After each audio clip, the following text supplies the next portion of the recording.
This program features live coverage of an African safari and may include animal kills and carcasses. Viewer discretion is advised. Good afternoon, everybody. Good afternoon. Welcome to Tswalu Private Game Reserve this afternoon, where we're looking at the actually beautiful scenery in the background. That is to tell that the storm's got to be on its way towards us. Was an elephant here that disappeared right in front of us. And welcome aboard to your very own live safari through the African bush.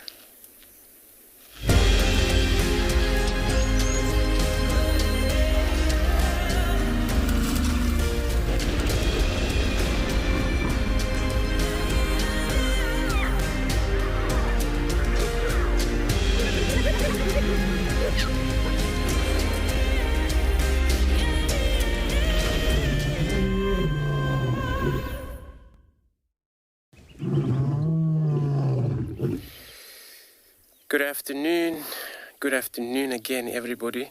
Welcome to Tswalu Private Game Reserve this afternoon, where we're actually able to drive around.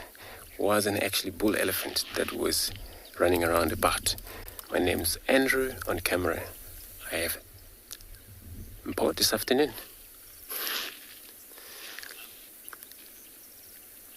Due to weather, also not the weather, but the wet ground, can be sometimes impossible to spend time with beautiful sighting of animal, especially with the elephants.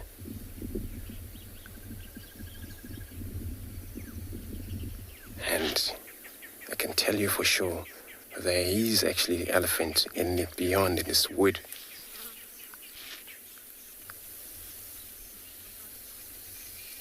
It's humid. The temperature of the day sitting on at 33 degrees Celsius, 91 Fahrenheit. And comment and questions, we'll be taking them. If you can send them at the hashtag World Earth on Twitter, also at FC on YouTube channel.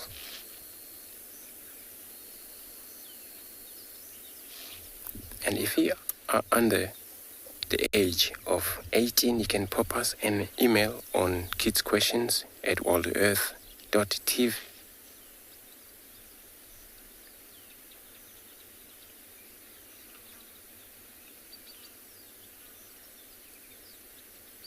Also, those of you who haven't been registered on World Earth, best you can go register on World Earth website and head over to the live Safari page, and you can then submit your questions there, and it will be answering them for you live right here.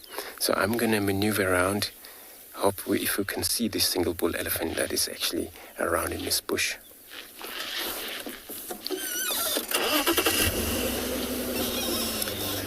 The single bull, Ellie, that for sure. I think it's actually a very bad wet area where he is. So we just heard him disturbing the ground, where I think it's all about for a cooling off.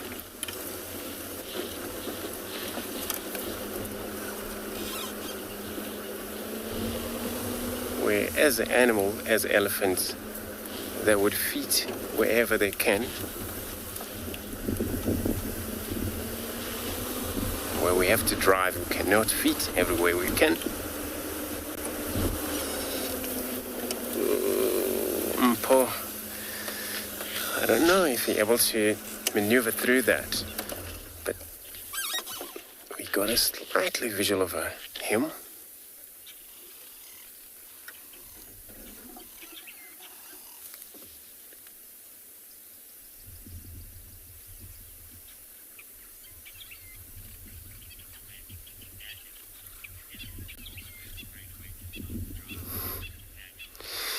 Daniel, so you're saying elephants always great to start the drive with. Indeed, you're very much right. And they are also so cool animal to spend time with. No, it looks like it was only one. To me, it could be more. And they're also so beautiful animal to watch in the group. Those herds, including their young one, doing their playing, pushing each other around. Okay, I'm gonna roll slightly back.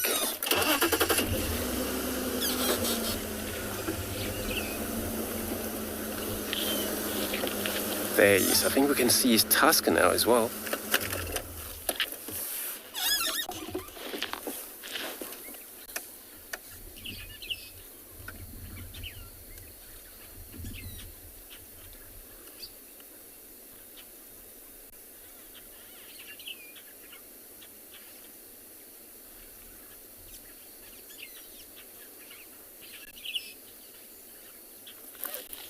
And actually one of the animals that they need a lot of their time. They're moving and feeding about. Maybe a less time for them to rest or sleep.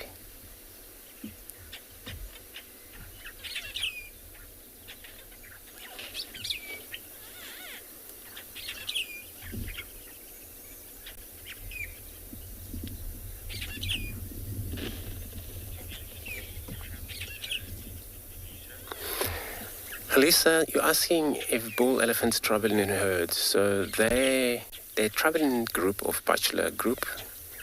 When it happens, you see maybe 7 or 10 bull moving along into that area. But they don't actually has to touch each other always. They would spread around this bull because those has to touch it together. Is actually female, those that have time to nurse their baby, also playful, these young ones when they're around there. These guys, when they're old enough, it's better when they have spent time together but not close to one another quite often. So distance of 20 yards, 25 yards from one another.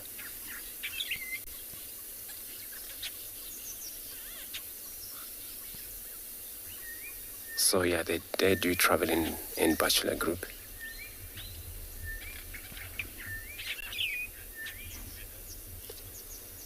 So I'm going to see if I'm going to new around here, see if we can see more of these elephants. So let's take a look at the weather.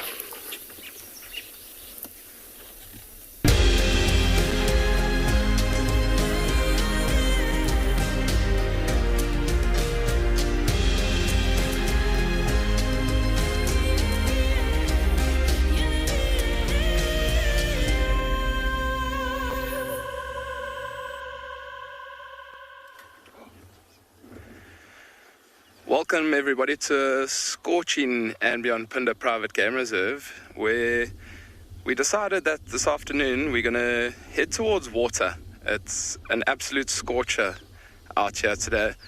It's probably around 35 degrees, the sun is baking, and the first water hole we came to, look what we found. Amazing 5 elephant bulls. One is even going straight in under the water. How incredible is that? Fully submerged.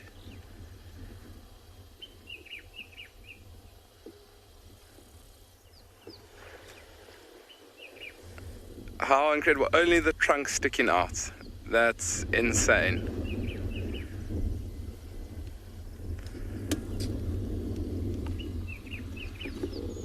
My name's Chad. On camera today we've got Craig. And I mean, what a scene.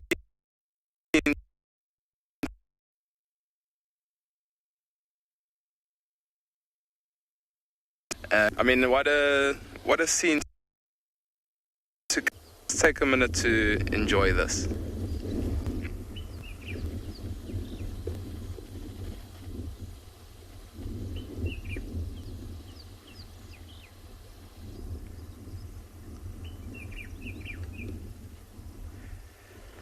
I can see another elephant bull just to the left-hand side. He's wading into the water. just a little bit. I wonder if maybe he might get involved, maybe dunk himself underwater.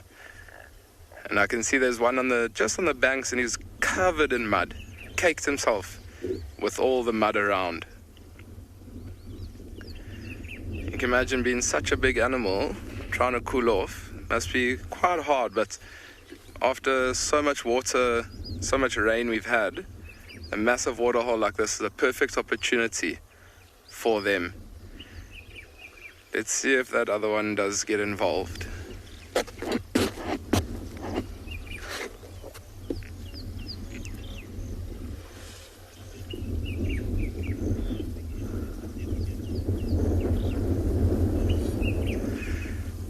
I agree with that comment. Swimming elephants never gets old. You can spend the whole afternoon with elephants swimming like this. And I think for these elephants, this is the absolute perfect spot to be on a summer's day like today. And I mean, you can also imagine for these elephant bulls weighing such a lot. I mean, sometimes even weighing up to 6 or 7 tons. Is a huge animal, and all that weight, pressure on their feet all day, moving around, constantly feeding. You can imagine how now being almost weightless in the water, giving those feet a rest. It must be quite incredible for these elephants to be able to do that. And you can see those two in the back there, they're almost wading in a little bit deeper and deeper. I wonder, maybe they're trying to get to the freshest water, which might be near the middle, but maybe they're trying to get a little bit deeper to be able to submerge themselves. Look how they're now starting to play fight.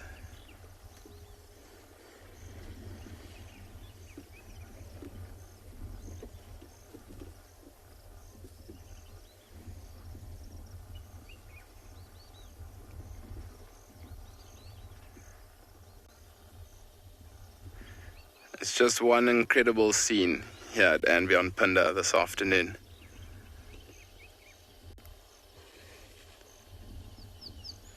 And if you think the afternoon starts like this, hopefully it will continue like this.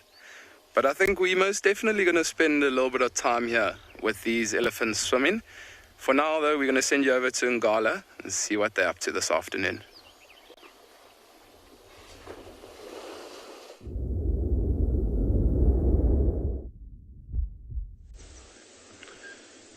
Good afternoon, everyone, and welcome to and Beyond Ngala Private Game Reserve.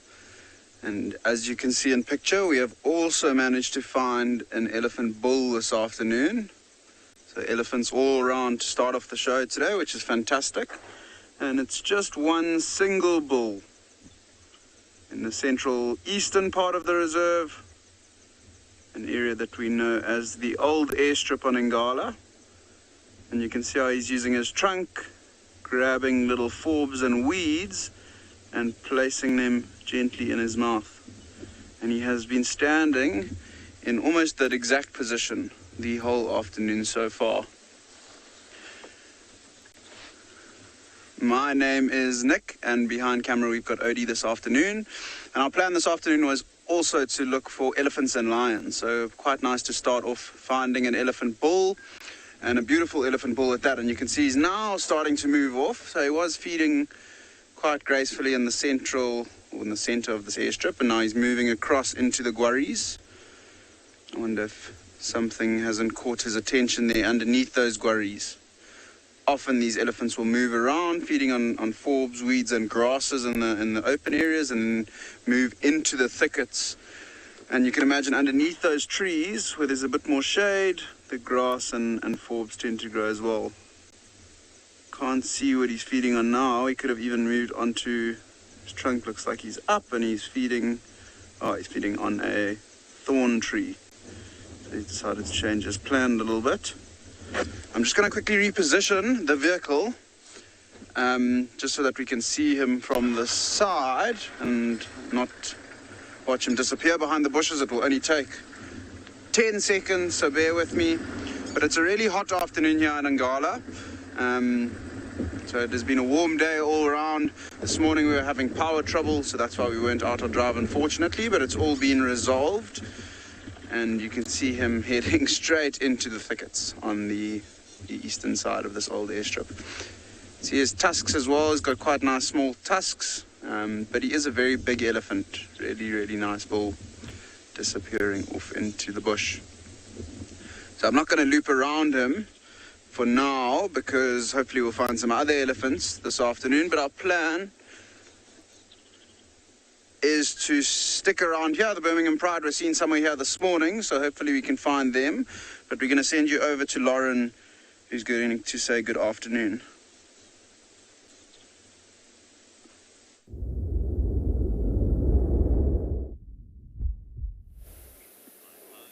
Good afternoon, everyone. Welcome to my vehicle. It's great to have you on board. I've just stopped to look at the Waltheria indica, my favourite plant out here, because that's where all the weird and wonderful creatures live. We found something special for you. My name is Lauren. I do have Davy on camera. Davy's always got his thumb ready long before we say his name. And this thing, which you may wonder what on earth is that, is an utica. Isn't that such a great word? And an utica is basically an egg mass. And it's made by a variety of species, mainly praying mantises out here, and cockroaches also make the same. Now, it's an interesting word, utica. I think this one is live, which means there's eggs still inside. It's not a sort of dead one where all the eggs have hatched. There's eggs still inside there, and I think it belongs to a species of praying mantis. And the part u actually means egg, and it comes from Latin. And then you get the theca part, which means cover or container, and I believe that comes from Greek. So it's a word that's mixed from Latin and Greek, utica, just so wonderful. But when you sort of need a direct translation, it means a place to keep. So this is what the female creates. The female produces this to keep the eggs inside. And she normally attaches it to any sort of uncomplicated surface, a stem, a leaf, a branch, and it will stay there until the eggs are ready to hatch. Now, once the female secretes the substance, it gets hard very, very quickly. So I'm obviously not going to touch this. But if I were to, it'd be very, very hard. It's a solid structure, and of course, it protects all her offspring at the end of the day. It's so lovely to see something like this, because that's what summer's all about. For the insects who are buzzing and flying and creeping and crawling, it's all about reproduction. You've got a short window of time, you've got summer, in order to reproduce, mate, and lay as many eggs as you can to continue on your bloodline. But I'm actually seeing a lot of these around right now, and I can't determine what species it belongs to, but it's definitely a mantis. Or I hope it's not a cockroach, let's say that. Okay, we're going to Bumble, see whatever we can find for this afternoon, and we're going to send you guys across to Chad in Pinda.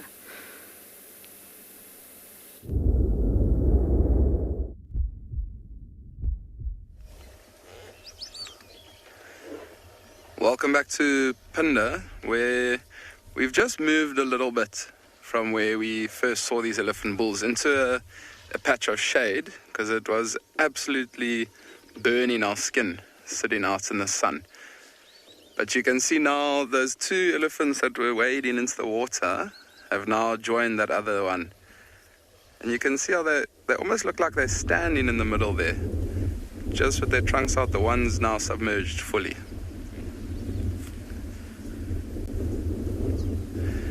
And then even off to the left-hand side, there's a massive elephant bull that's caked himself in mud. He's been, oh, look, they're shaking his head. He's, oh.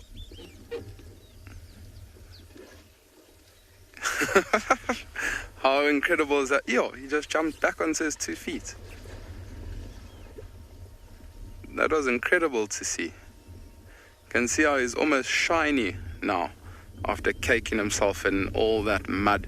And you can imagine the mud and the water, how it would cool him off. It would nicely cake his whole body in mud to protect him from the sun.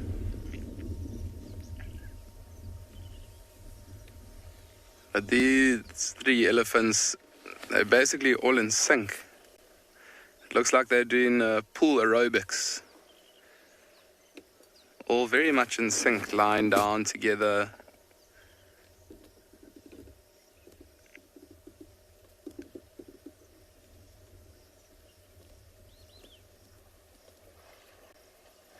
It's just one incredible experience to actually experience elephants swimming like this.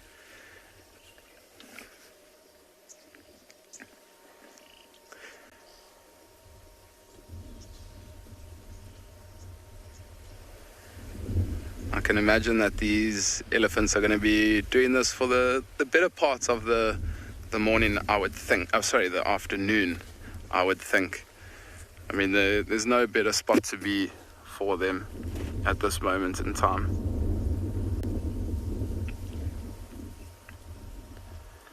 And I'm sure there are going to be other animals also.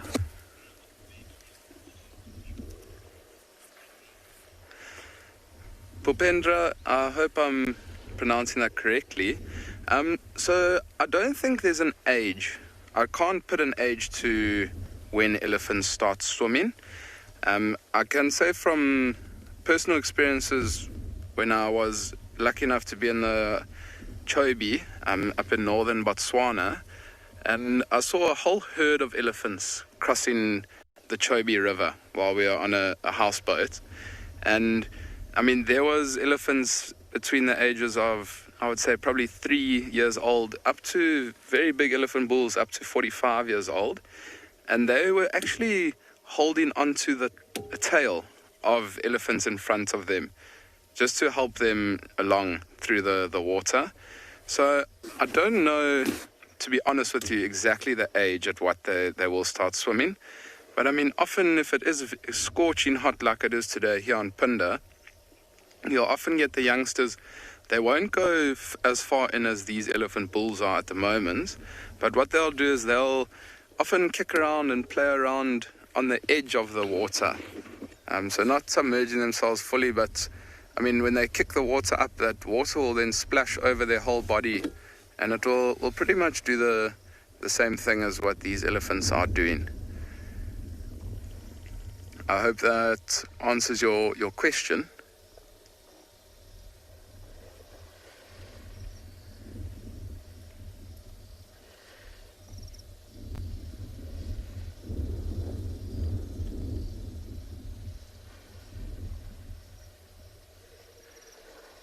Can hear there are a couple of birds calling in the distance.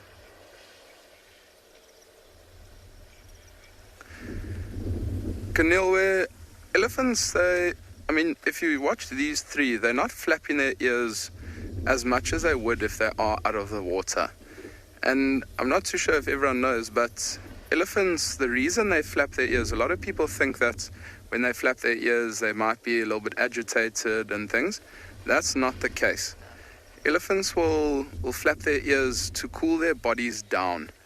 So if you ever see an elephant and you look at the backs of their ears, there's a lot of veins that are running through the elephant's ears. And it's almost like a road network. You can see all the veins, and there's very thin skin on the back of their ears. And as these elephants flap their ears, the blood cools off, and that blood will then start to move through the whole body of the elephants, and it will then cool them down as they are flapping their ears. So, I mean, in the water, I don't think it's needed for them to flap their ears, as, I mean, there's a lot of water on the back of their ears to cool them off. But while we are watching them, we'll keep a lookout to see if they do flap their ears, but I don't think they will be flapping their ears while they are in the water.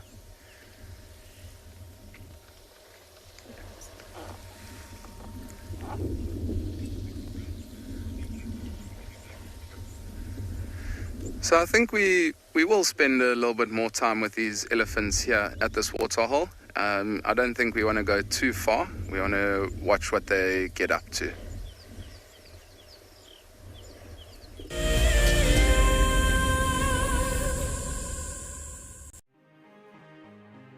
Hi, I'm Lisa. I'm here in Northern California.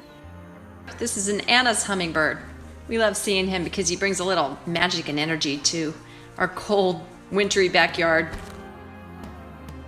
In the winter, they politely visit one at a time, but in the summer, they gorge themselves in groups to prepare for their long migration south. As the hummingbirds fly south, over 1 million of these Canadian geese travel the Pacific Flyway from the Arctic to spend the winter with us. They like wetlands and we're in a drought, but they seem pretty happy on the dry bank of Folsom Lake here.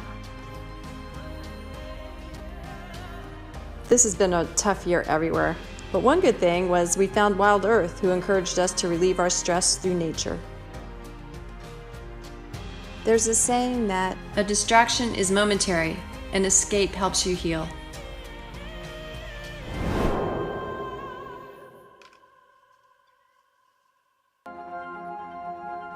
What are you looking at, man? That's its gangster face.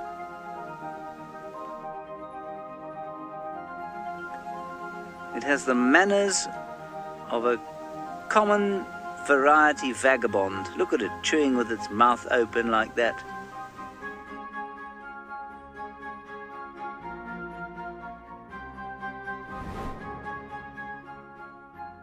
My name is Steve, and one of my favorite things at Wild Earth is getting questions from you. The type of questions that I really like are those ones that really help us to unpack and understand and really integrate the ecological knowledge and fully appreciate the importance that animals such as these Cape buffalo bring to the ecosystem.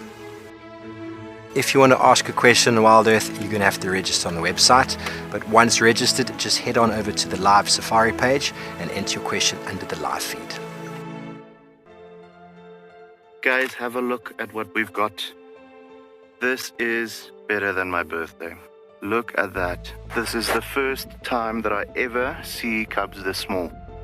This is so special. This has officially just become my best sighting of all times. Tune into Wild Earth every single day. It's in your nature.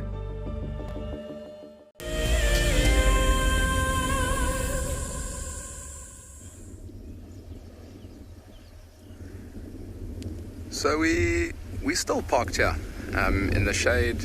There's a cool breeze that started, which is always welcomed in a very, very hot autumn day here in and beyond Punda, where these elephants are still frolicking in the water. And I mean, it's just an amazing scene to have these elephants swimming right off in the distance, all those hillsides, the rolling hills. It's just one amazing thing to witness. So I think let's just take a couple of seconds just to take in what's happening around us.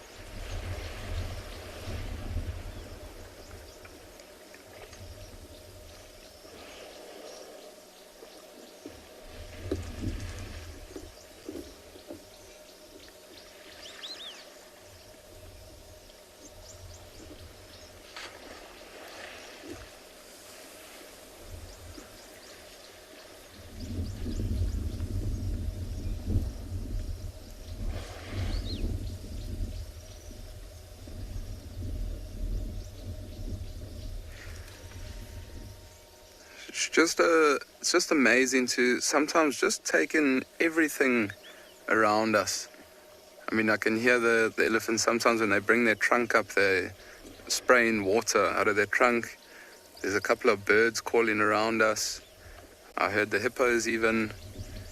It's just amazing to be out in nature and just to listen to all the beautiful sounds that nature has to offer to us.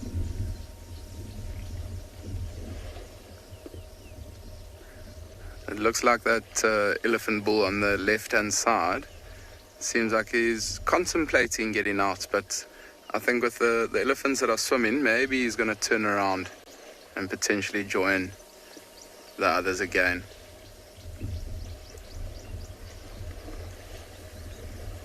And often what does happen is when elephants do move out.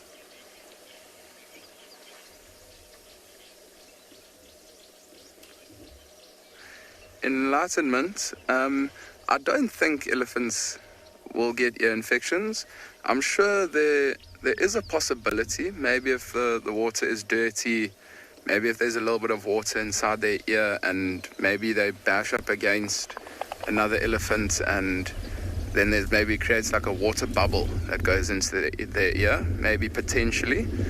But I think if the elephant does have a bit of a tickle in his ear from the water, what they'll most likely do is maybe shake their head a little bit, try and get that water out. But to my knowledge, I've never heard of elephants getting an ear infection, to be honest.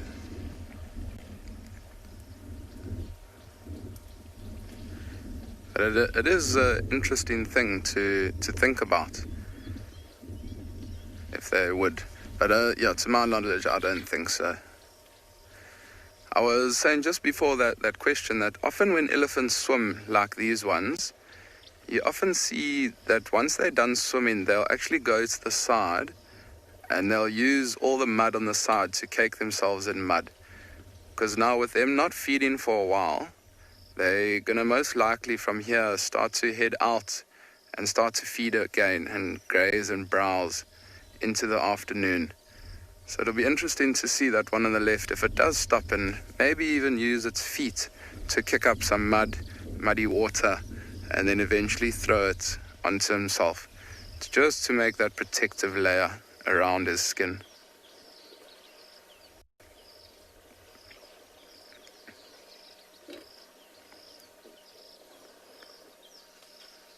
It almost looks like he's having, he's chasing it's a hippo.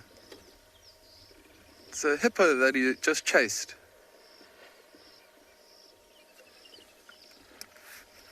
Oh, now the hippo's almost cornered because there's another elephant there. Let's see if he goes straight into the water.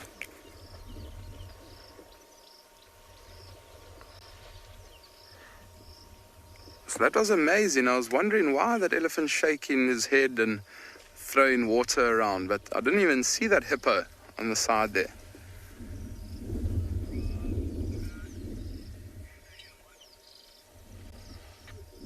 Maybe that hippo is looking for a route out from where he is at the moment. Because he's almost like in the middle of where these elephants are. Maybe he was just lying up on the bank, just sunbathing a little bit.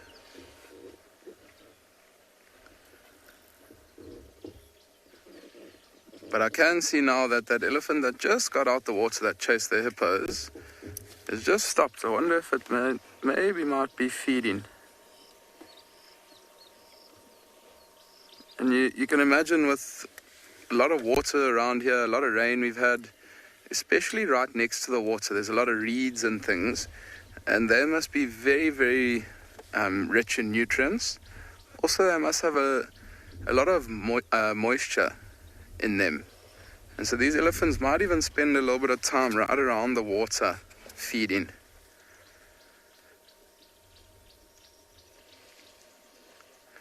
I can see that elephant's just started to flap his ears a little bit.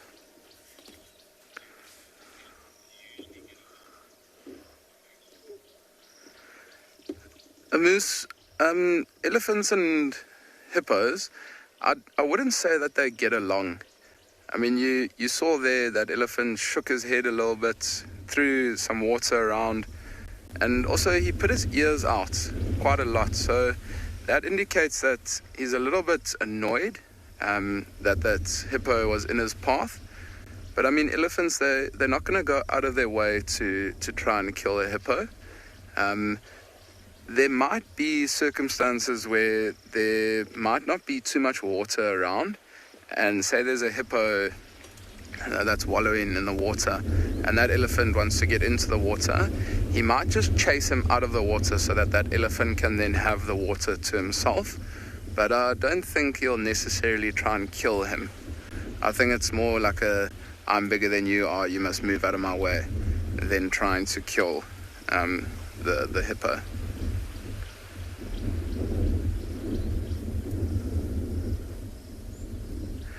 These two younger elephants are just play fighting.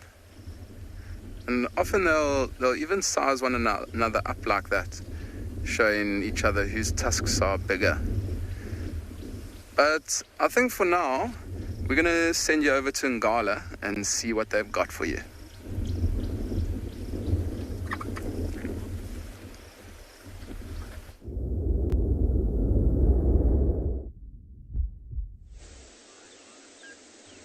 Welcome back, everybody, and look what we have managed to find. A beautiful young lioness. And believe it or not, this road she's lying on, we drove along this road 5 minutes ago to get to that bull elephant. She wasn't on the road, and we could not find where they were. And then on the way back, doing another loop around, Odie was actually sitting on the back looking around, and I was like, oh, there's a lion in the road. And she was lying right there. And can you see how much or how deeply she's panting? She's also got a little bit of white saliva on her mouth there. A little bit of foam coming out as well. And I can definitely smell something that is dead. So they did kill a wildebeest this morning, and they are somewhere around here. I think what we're going to do, though, is just wait for this lioness to move, and hopefully she will take us to where the rest of the pride is. It can't be too far from us. See how she's got her head up and looking sort of to our right-hand side. Don't know what she's smelt. Oh, there we go.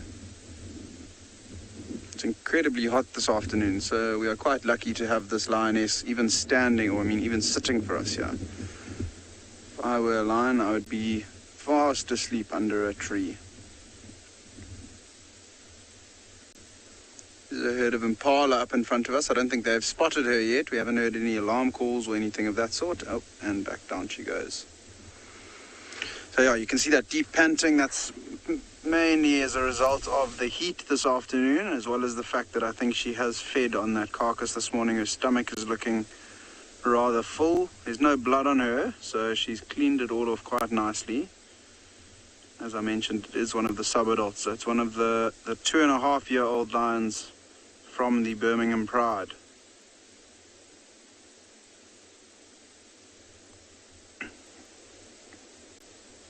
Have a look at the nose. You can see it's still very, very pink. So that indicates to us that it is a younger lion. And you can see around her face there aren't too many scratches or scars. And the ones that are on her nose will be from feeding at carcasses.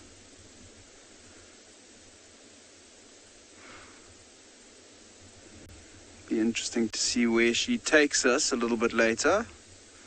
Obviously, I'm hoping that she will take us towards where the other members of the pride are. Unfortunately, the white lions are still not on Ngala. They're in the Manyuleti Private Game Reserve to our east.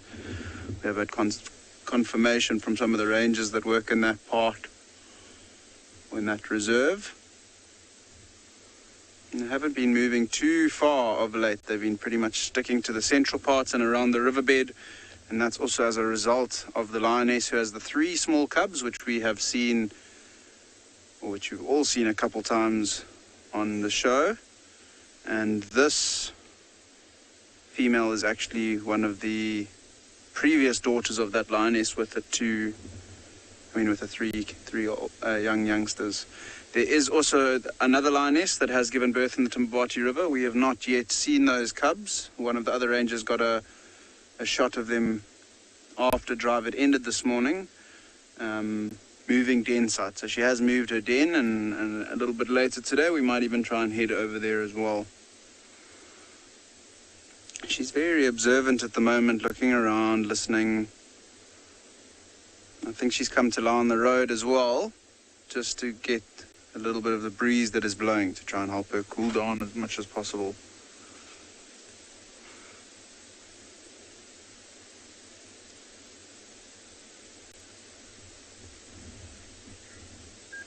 So we're going to stick around with this young lioness, and hopefully she's going to lead us to where the rest of the pride is. But we're going to send you over to Tswalu.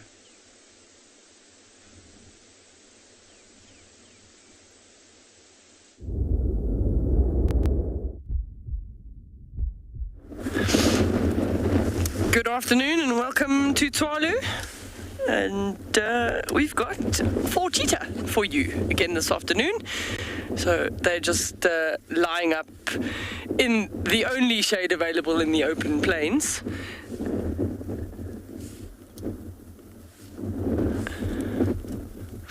So you with me, Deirdre, and BK on camera.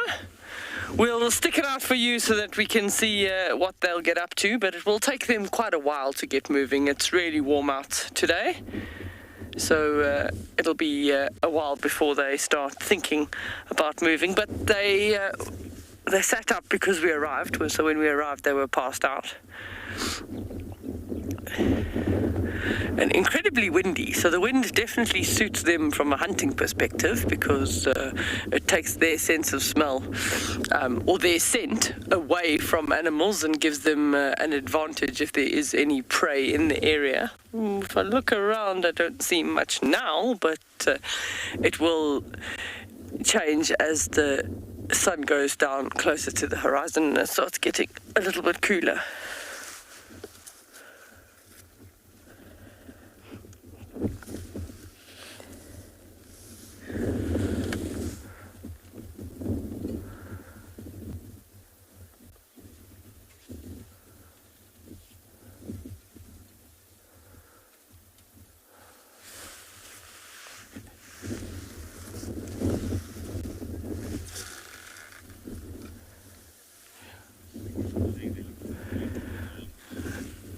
They do look so peaceful in the long grass. Very, very relaxed. So there's a big debate at the moment as to whether this is 4 sub-adults, which is what I think they are, that have recently left their mother, sort of 16, 18 months old. We saw them, I think we had them on Friday. Yeah. Friday on the afternoon safari, and then others are saying it's a mother and 3. So we have to actually wait until they stand up and all move to see if one is slightly bigger than the other, but I feel that they're all sub-adults that have recently left, and that's why sometimes when we approach they're still a little bit nervous, because they don't have their mother's guidance, they only have their own instinct to go on, and whatever one of them does the others will follow.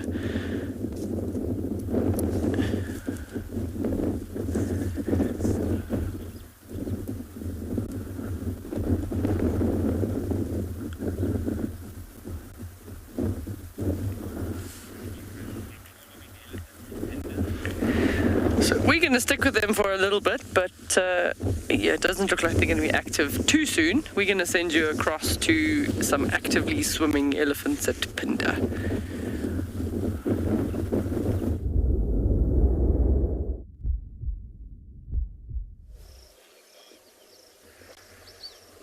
So we're still sitting here at and beyond Pinda Private Game Reserve with these elephant bulls at the water, and it seems like the 3 older bulls have moved off, but there's still these 2 younger elephant bulls that are almost playing with one another, testing out who's and one just went in.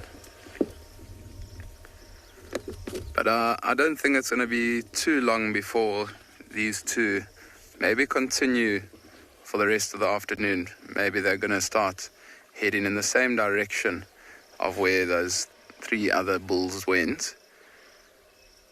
But I think for the rest of our afternoon here at Pinda, we're going to continue, probably head to another waterhole.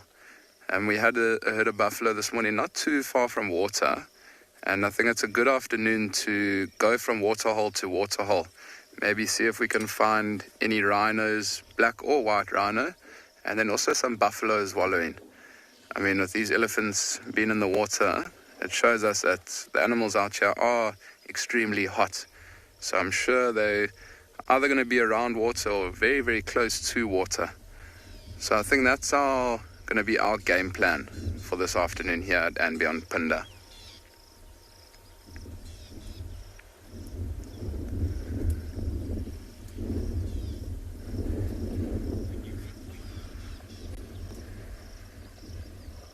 So we are going to now leave these elephant bulls, let them continue on their day, while we see if we can find anything else interesting at water.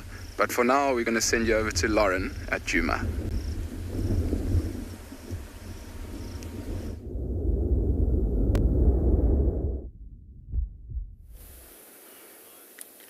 sure those elephants are enjoying themselves. Now, Mama Batalier is sitting on her nest. She had her head up, but it's down now. I just wish we could see what she's tending to. Now, I have got a monitor now, but I'm sure some of you are watching on screens much bigger than mine. And if you see any signs of movement, please let us know. We came by this morning, she wasn't here. Every time I drive past, I check just to make sure there's no sign of a chick, because this could be an extremely exciting story to follow.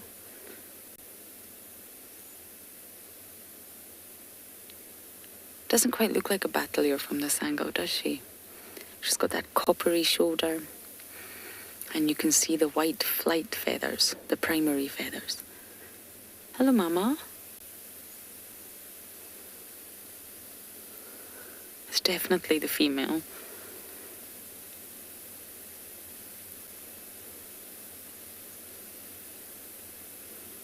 One day we're going to get a glimpse of a brand new chick. Oh, okay, this is good. This is movement.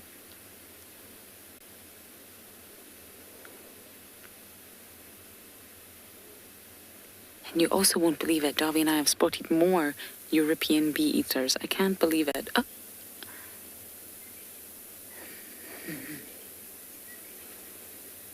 She's definitely protecting something, so whether it's the egg or the chick, I'm not sure. But yes, the European bee-eaters are everywhere. I don't know if they've just arrived to this sort of section of the Sapi Sands.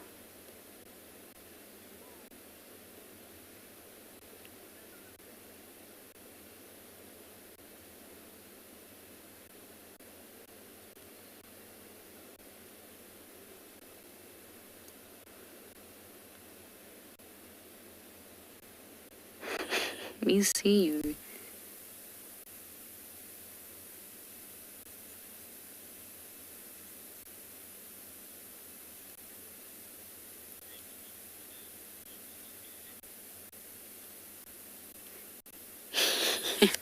Yes, we do. Some of you are saying we need a long ladder and a selfie stick. Yes. I mean, this zoom is actually incredible that we have on our cameras. Look how well our cameras can zoom. And the man behind the camera's not doing a too bad a job either, but we just really want to get in there and see.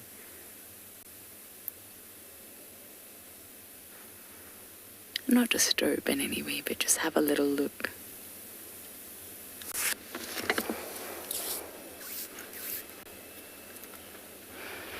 Yeah, and yes, they can do, but it's mostly the female that spends time on the nest. She's the one that will do most of the sort of incubating, but the males will do too. Sort of high level of investment from both the males and the females. But his role more comes in building the nest or maintaining an already sort of, well, a nest that they already have, that they've built previously, and hunting. So once the egg hatches and there's a chick, which is normally only one, it's the male that will do all of the hunting, and it's mostly snakes, believe it or not, and then he will bring it back to the female, who then feeds. But he's very much involved, he's very active in raising the chick. The roles are just slightly different.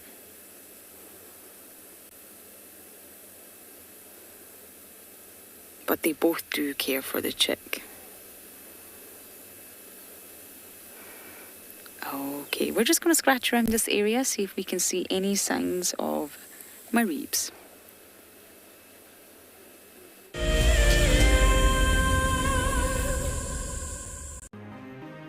It's the month of March and Wild Earth is offering you the chance to win a brand new prize. Sign up to be a Wild Earth Explorer and you could win a 5-day eco-training ranger experience for 2. Eco-training is the pioneer and leader in safari guide and wildlife training in Africa. The lucky winners can look forward to approaching dangerous game on foot, tracking and 4x4 driving, learning about animal behavior, and even spending one night sleeping out under a blanket of stars. In addition, You will also get the exclusive opportunity to join the Wild Earth team on the broadcasting vehicle. Sign up to be an explorer now, and it could be you that wins this life-changing experience. Terms and conditions apply.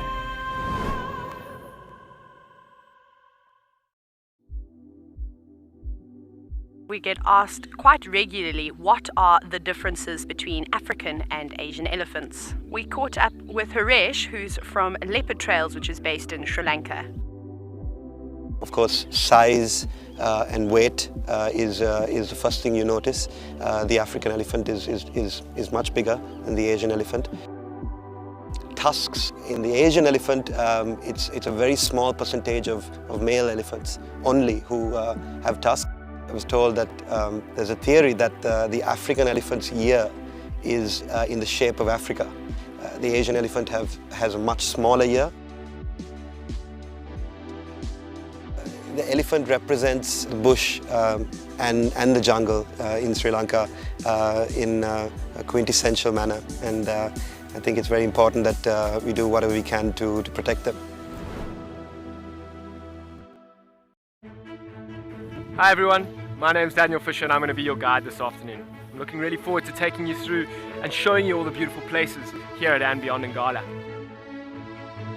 If you have any questions, please register on our website. Once registered, go to the live page feed and post your questions underneath the live feed. Join me on my next safari through and beyond Ngala on Wild Earth. Send me live questions through the Wild Earth website and I'll answer them live from the African bush.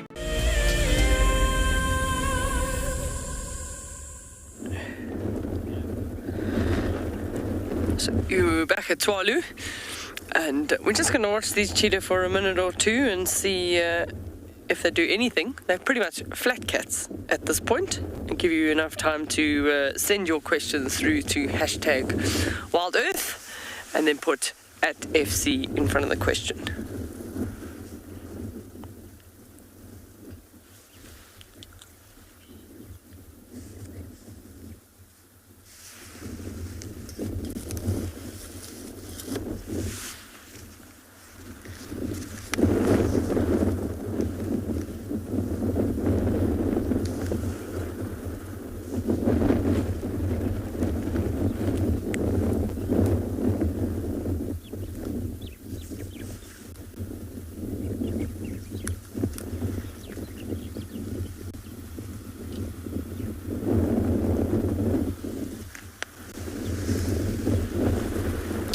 Very cooperative, thank you.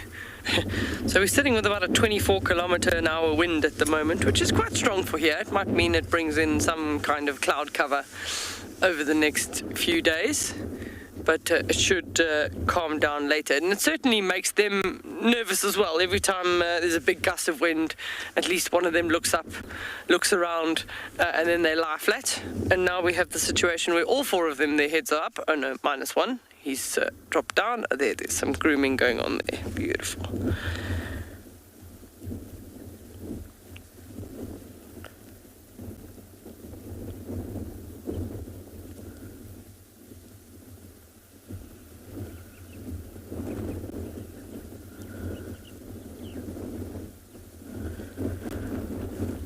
So over the next pretty much 2 hours, this is what they'll do. A little bit of movement. Luke is asking, what is the success rate for cheetah hunts? Sure. I'm trying to think now how many times I've seen them chase and how many times I've seen them miss. Probably about a 50-50, I think, because in their situation, being four of them, they probably have a higher success rate than if it's just a single female on her own, because if they run into a group of springbuck, they create chaos, and the springbuck run in all different directions, and they think they're running away from one cheetah, but they're actually running away from four. And then one of them, it just takes one of them to be successful. So I have seen, certainly, when there's mothers and older cubs that are able to hunt together, that they definitely are more successful. But we also don't... They hunt a lot in the early hours of the morning, just before the sun comes up, and then in the late evening, just as the sun's gone down. And often you're not necessarily even with them to see those successes, but you find them either full the very next morning, or if you found them on a morning drive, you find them that they have already killed and they've already eaten quite a bit.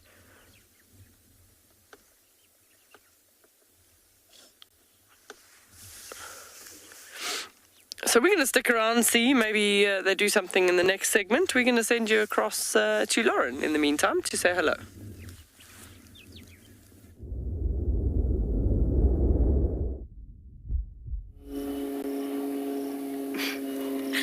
We just had the sweetest sighting of a family of warthogs around this little pond. I think it's a really relaxed family of warthogs. That's a flight overhead, everyone, just in case you're wondering what on earth that sound is. That we find on... They don't run from the car. It's amazing. Look at this little piglet here. Not scared. Hello.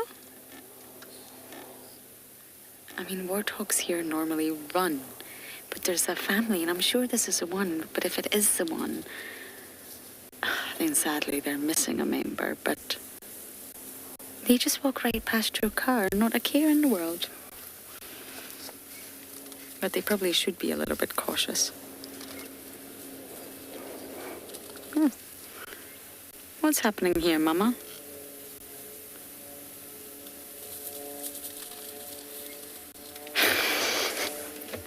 Why is everyone running? The impala and the warthogs.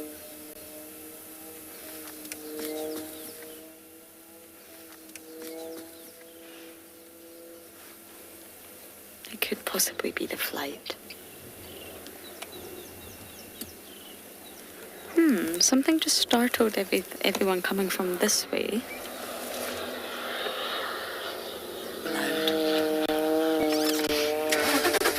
But if it's not, it could also be a predator. And the road we're about to traverse on is where we've been finding Tandy, Marieb's, Kuchava, and her little one. They all seem to be using this road. It's called Shirombe Rombe, which is a fantastic name.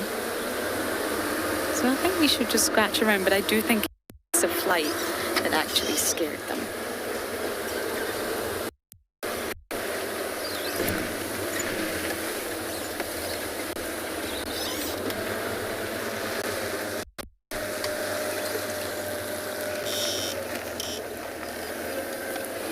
Okay, let's get looking for leopards, Javi. Okay, we are going to put our leopard spotting eyes on, and as we search, we're going to send you guys across to Ngala.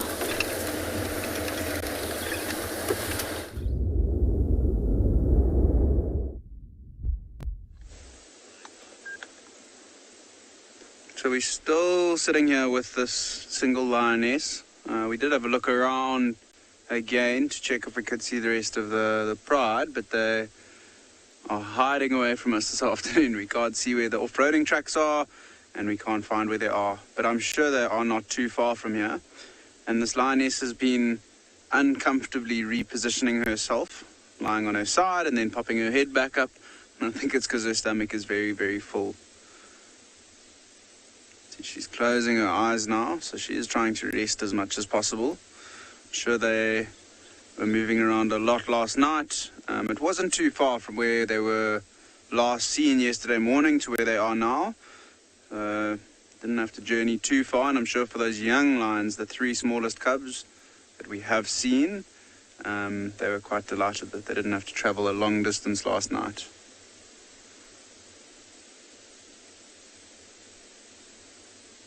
And this lioness is at the stage now. She's still a subadult, so hasn't become sexually active yet, so she hasn't been looking to mate with any of the Ross males, and she's just been moving around with the 2 middle lioness and the youngest lioness from the Birmingham Pride, the fully grown adults. The other subadult lioness we think is with, because there are 3 in this pride, she is in the Manyaleti, we think, with the white lions and the 2 old lionesses from the Birmingham Pride.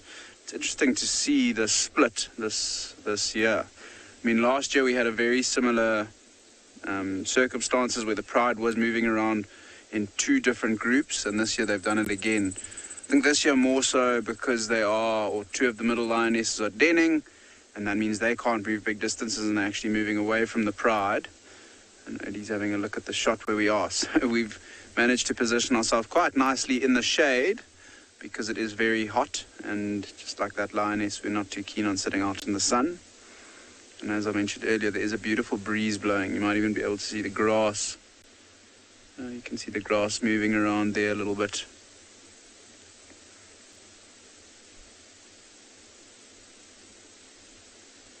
You're flicking her ear every now and then. There must be some biting flies that are irritating her.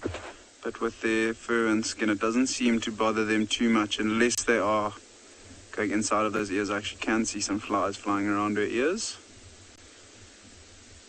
But nice that she's still got her head up and still breathing very deeply.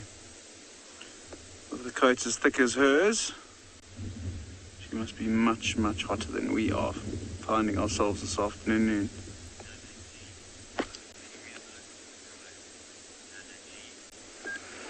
So Nana G, I'm sure that she is going to reunite with the pride at some stage. I mean, I'm pretty sure they're very close to where we're sitting right now.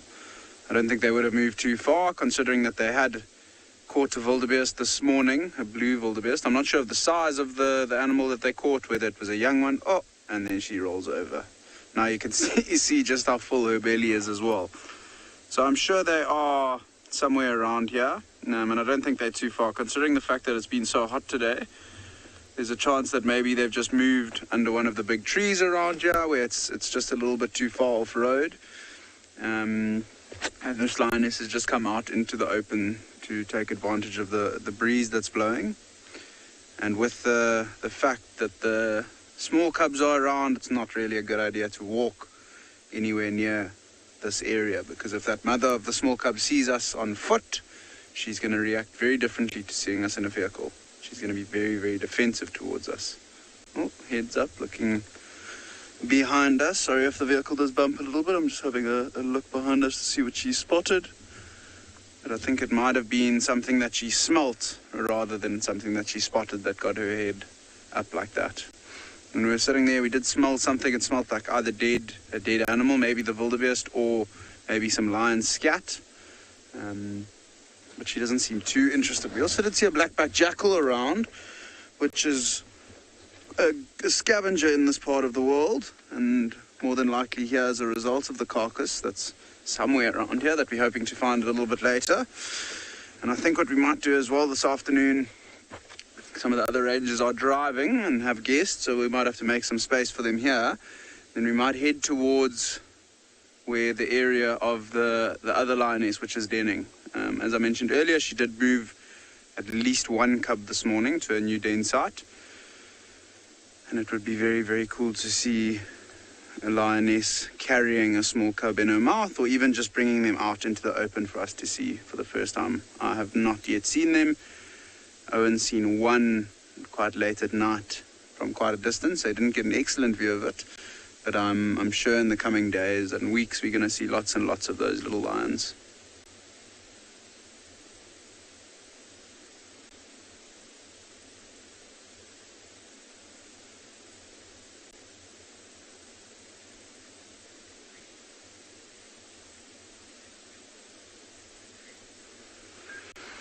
So, Catrice, that's a question that's asked by a lot of guests that come and a lot of the Wild Earth viewers as well. In order to witness a lion kill, I mean, because they are nocturnal, majority of their kills happen at night. And often, especially in summertime, late at night when it's much cooler. During the day when it's hot, they don't want to move around too much, as they're going to use up lots of their energy. And it's all a game of energy with these animals. If they use up too much energy, then they just get more and more exhausted and it becomes more difficult to catch something. So I would say in my 2 and a bit years of being at Ngala, I've probably seen different prides maybe make 10 different kills and been out almost every day. So it's not a lot compared to what one would think that we would see. It is quite a fierce affair watching them kill something, and it can be quite hard to watch sometimes. But yeah, as they move around late at night, and especially in summer, making most of their kills in the evening, in the late evening as well, not too many kills that we do tend to see the lions make. In winter time, it's a little bit easier for us because the bush is a bit less dense. So first of all, it's easier to find them. Oh, let's see where she's going. Big stretch. She looks like she might. Give her a second to see where she is going to go. But I'll just wrap up on that question quickly. In winter time, when it's a little bit cooler, you often see the lions moving later into the morning, so when the sun's up already, and then earlier. Oh, she's going to sit down again. And earlier in the evening because it's cooler. So they're able to move around earlier. When it's too hot, they just rest, just like this lioness is doing. Wonder if she maybe wasn't getting a little bit of an itch or a scratch. Just needed to stand up and stretch a little bit.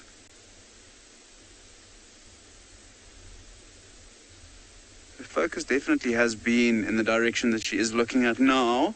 Oh, and that is why. I've just looked behind us and I can see one of the Ross males. So she has given away his position. I'm just going to reposition so we can all get a view of him. Crazy how camouflaged these animals can be. I mean, we knew the position where they were left this morning, and I promise you, if we didn't find that lioness on the road, it was going to be a very, very frustrating afternoon for us. Is that good, Odie? I think he's going to come towards us. So there you can see one of the big dominant male lions of the Birmingham Pride. And their manes have got rather big since or at least in the last couple months. He looks like he might also just be repositioning. I was hoping that he would come towards us. Looks like he's scraping his back legs, maybe scent marking there. And we at least now know where to go to look for the rest of the pride. So let's go have a look inside there. I'm just going to go back onto the road and then try and make a track as direct as possible so that we're having as little impact as possible. And I'm almost certain that the rest of the pride is going to be lying inside that guarri bush. So let's make a loop around and see if we can't get a view. I'm going to try and get the sunlight behind us as well. Oh, and there Owen has spotted the carcass. So it's amazing how camouflaged and how much we missed them. Let's see now, he's going back around this way. I can see on the grass here, this is exactly where they made the kill as well. I can see some of the stomach contents, and then they've dragged it inside the bush. Oh, it doesn't smell very good at all. And that male looks like he might be coming through, but I think it's worthwhile now just to have a look at the carcass. And I mean, considering it looks like a fully grown wildebeest, there's not very much left there at all. Lots of flies on the carcass. And a little bit of meat around the bone and some skin on that one leg, but not much meat left there at all. Quite clever how the lions have dragged the carcass from where they killed it in this clearing here, underneath the bush. So, Biscuit, that's quite a variable question, depending on how much they eat. If they eat lots and lots and lots of food, then it probably takes a little bit longer than if they're eating only something small.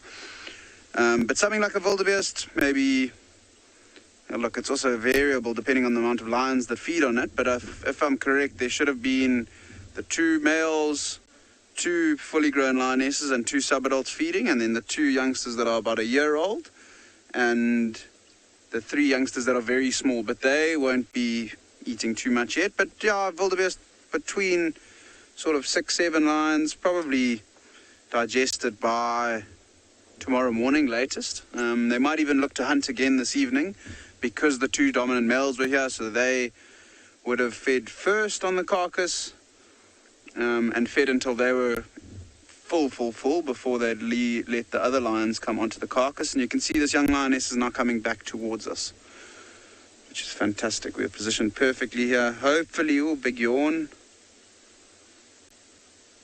Hopefully she's going to walk right past in front of us.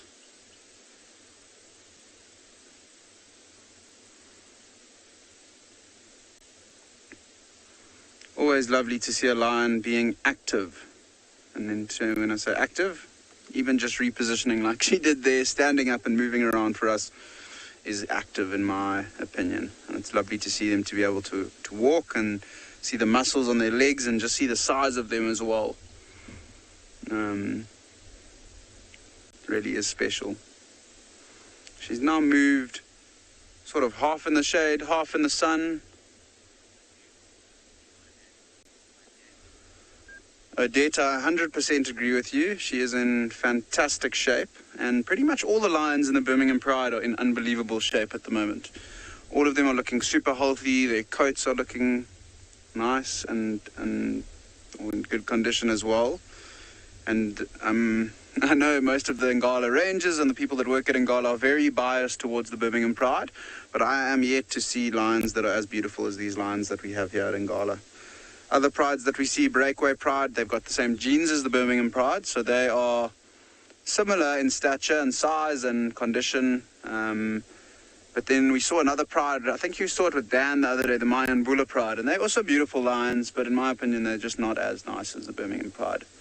But I think it is bias on our behalf, considering that this is the pride that tends to spend the majority of their time within Ngala, within the central parts of Ngala as well.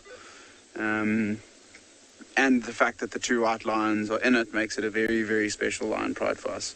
But she is in super, super good condition. And I always think with younger lions and younger lionesses especially, they just look a little bit better than the older lionesses. The older lionesses have had more wear and tear. But we're going to stick around here and see if we can't find the youngsters. And we're going to send you over to Steve at Pridelands, who's excited to say good afternoon.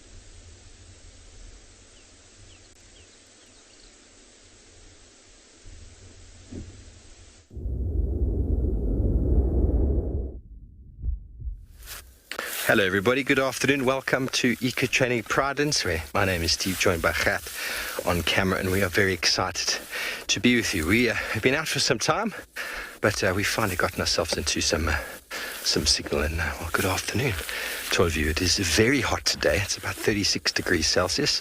That's about, 90 something Fahrenheit. It's very, very warm. We are looked after and protected today once again by young Willem, excuse me. There he is. He's holding a wonderfully new made stick. How excited is he? Boys with their toys.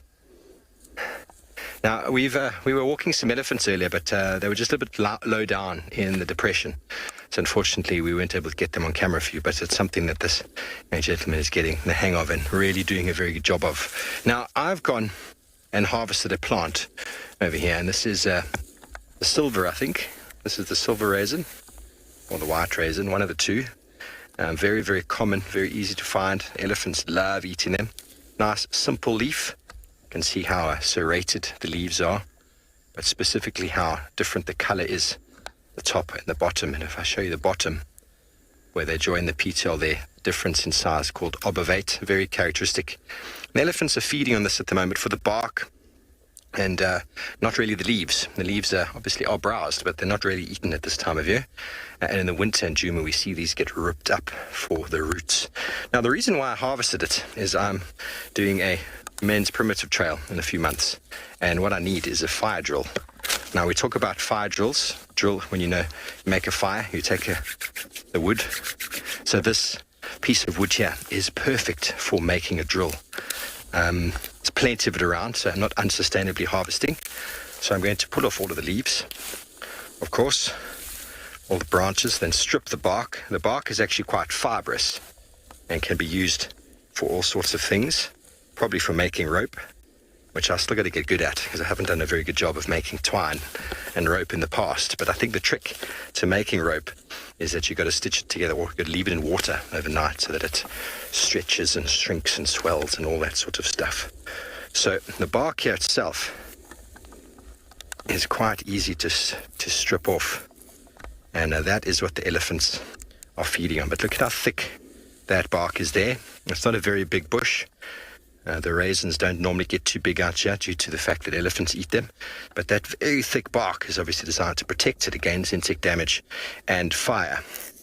So that is a lot of bark. So I'm not sure how I'd make twine out of that. I'd have to figure it out. But This is going to have to cure for at least a couple of months before it's able to make a friction burn. So the drill for fire, you need to get a softer wood like marula or corkwood or sycamore fig that goes on the bottom, and then this, you rub it together, and it's called a friction fire. So by the tip of this, eventually this being a little bit harder, the wood, that eventually falls down into a little bowl of kindling that you have. I'm hoping to, in the next couple of months, be able to demonstrate it to all of you. But I think now today I found the perfect piece of wood for it. It's very wet and here very juicy. You can imagine that's why elephants would want to eat this. Okay, so delicious. Very tasty. We're going to keep munching on our bark over here while we send you back over to Andrew on Djuma.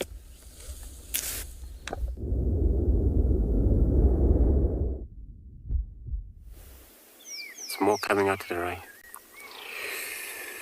Thanks, Steve. So now we actually stop on one of the road here, where we've seen old dwarf mongoose coming out of the bush. And they've been actually running around across the road quite often, to the right and the left.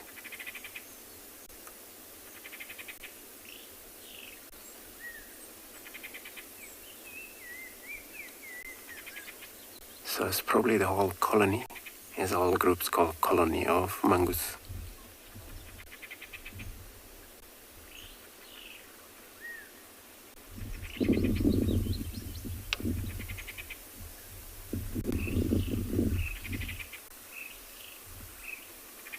Just watching around. It's better when they have birds, which is a hornbill. Looks like it's quite a tour of a young one. If you look at the third one in the end, it's quite bigger compared to these two here.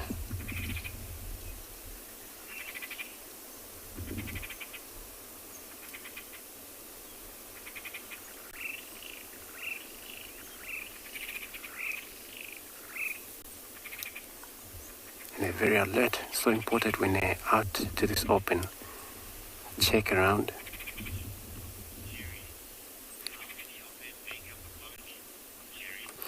So Jerry asking how many of them making up a colony. So anything from 10 to 15. I've been actually seen over 30 of these creatures together.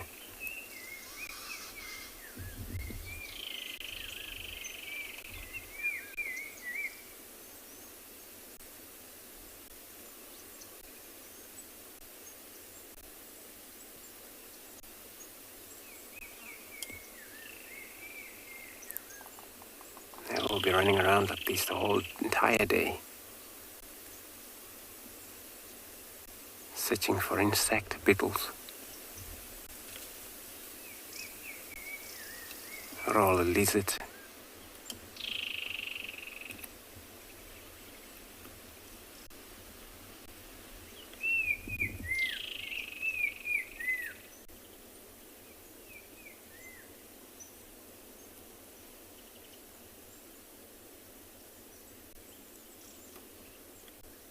They're all clever. The rest, I think, they're in brushes and grasses. There's only one that running around in the open, but checking for safety above.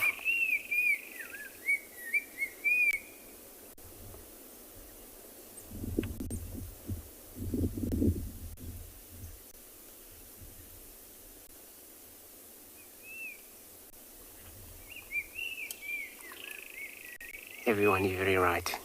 It's so cute, huh? When you look at these little ears, when you look at us directly, you see that kind of little pink nostrils.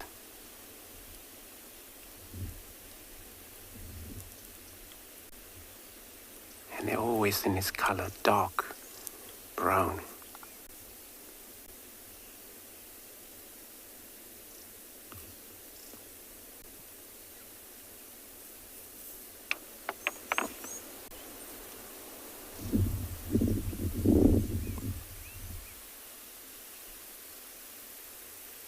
So bird over here, hawks, eagles,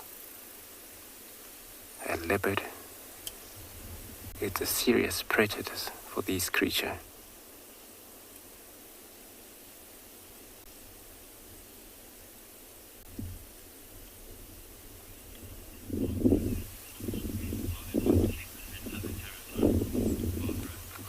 Barbara, so you're asking if mongoose bothered by parasite and ticks and that? Yes, they would be bothered by fleas, those type of parasite, ticks, but they're all able to groom each other very well. But though they got to do that quite often because they spend so much in these grasses where it's so much of a pepper, ticks, those tiny ticks.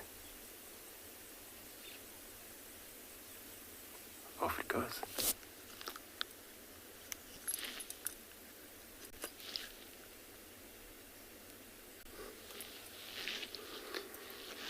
So they often have a relationship with the bird. It works as a symbiotic relationship.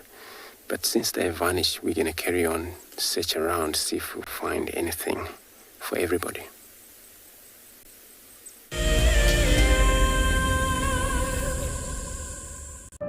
Wild Earth is launching a brand new bushwalk from Pride Lands. With a slew of potential dangers lurking, it's essential to be aware of your surroundings whilst walking in the wilderness. 20 yards away from one of the most endangered species. This is a big bull. What a moment, what a close encounter with an Ellie bull. He's just over here now. He's moved completely away. Being on a bushwalk and seeing a leopard, I mean, it's ridiculous to be this close to a leopard on foot and for him not to run is absolutely insane. How crazy was that? Through the gap there is just the back of the head of a male lion. He is absolutely unaware that we are here right now. I tell you, seeing lions on foot, it definitely brings out the caveman in you, this little scared human being. Our bodies are made up of about 60% water, which means that in a very short space of time, you can dehydrate completely. A relatively efficient way of collecting water early in the morning is to take an absorbent material like a sock and to walk through the grass, absorbing the condensed dewdrops on the grass. Once the material is saturated, you can then squeeze it out into a container, or you can suck it out directly into your mouth. Hello, I'm Marna, your Wild Earth Safari Guide from and beyond Gala. What I really like about connecting with Wild Earth viewers is that we get to speak to viewers instantly and I get to show you this beautiful property. If you want to ask me a question, register on the Wild Earth website. Simply head over to the Live Safari page and you can submit your questions there. Join me or one of the other guides twice a day on Wild Earth. Look at this, the little one is up and about. Certainly hasn't had enough milk at this age. No amount of milk is enough. Oh, Corky. Too sweet. Oh, look at this.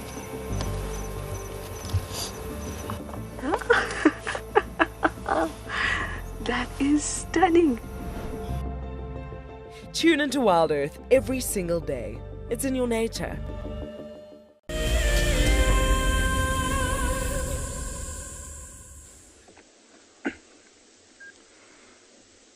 Welcome back everyone, and as you can see we have now got a view of one of the dominant males in the pride. Oh, and over he goes. Both the males are here. The one moved around and he's lying inside the bush and they are guarding their carcass. Even though there's not very much left, they're still not letting anyone or anything come near it. And I'm sure they would have eaten the majority of this carcass as well. I mean, can't see it too clearly now. Hopefully a little bit later we'll get to see them move around a bit. But their stomachs are much fuller than that subadult lioness that we saw. Yeah, you can sort of see it a little bit. You can just see it bulging out every now and then. So there you can also see the ear of the subadult lioness that we had first. She's still lying quite far away from these two dominant males. And the one looks like he might be feeding or starting to feed in the bush there. I think for our sake, we're just going to sit here for now. I know it's not the best view, not the clearest view of him, but there he's moving the carcass now. Maybe he'll bring it out and around to us.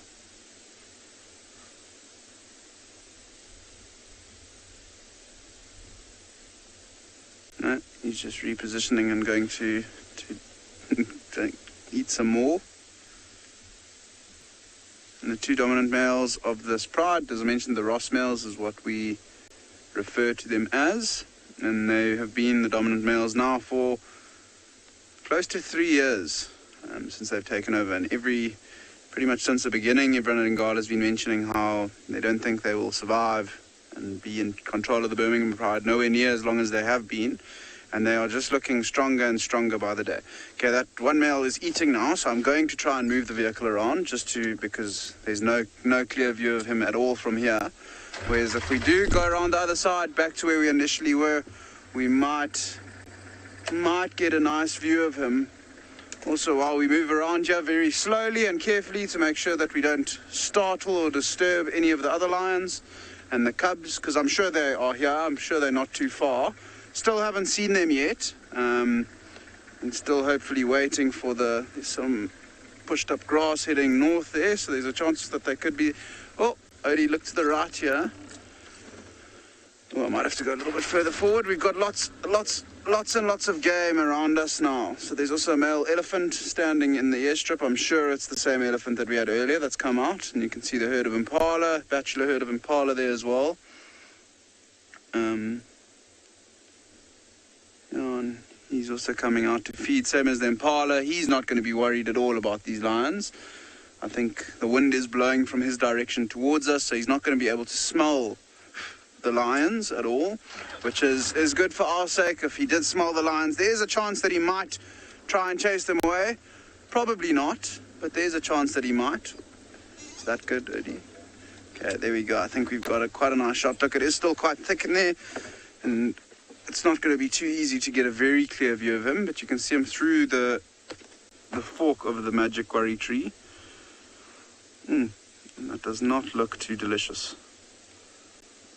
Lots of blowflies on the carcass already. I'm just going to keep quiet for a little bit as well and see if we can maybe hear him feeding on the carcass.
Too much crunching going on currently, and you can see he's actually trying to pull off little pieces of meat, so he's not chewing through it too much at the moment, and I think it's just because most of it is finished and has been taken off the carcass. And I don't know if you've seen with other male lions and other lions, they've got those big canines. Those are not the teeth that they use to feed on a carcass like this. They'll use their teeth that are a little bit further in their mouth, which we call carnassial shears, and they sort of end up cutting like scissors, and that's how they will feed and try and break off pieces of meat and cartilage and all kinds of things that they're after. They're not going to be after too much of the bone, especially on this wildebeest, because it is quite big, the bones. On something like an impala, you might find that they'll eat all of it, the whole thing. Saw a rather large lion scat the other day in a different part of the reserve. I'm sure it was from one of these males. And there were 4 hooves of an impala inside and all the leg bones and everything. So they feed on pretty much everything on the smaller animals, but on something like a wildebeest, there's no real need for them to go and try and feed on the bones when they are able to catch other prey species and other wildebeest.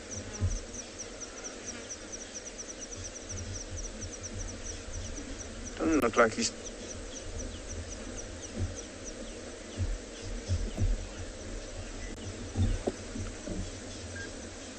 love your name, Hardy-da.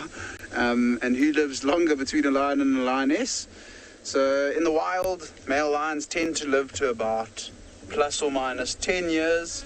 Sometimes a little bit older, sometimes a little bit younger, depending on how their life goes and the number of them in their coalition.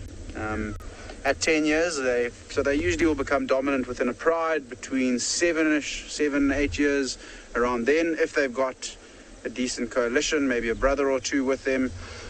And then they've got so much defending and fighting to do to maintain their dominance in the area of the pride that they're in control of, that by 10 years, they usually are quite tired.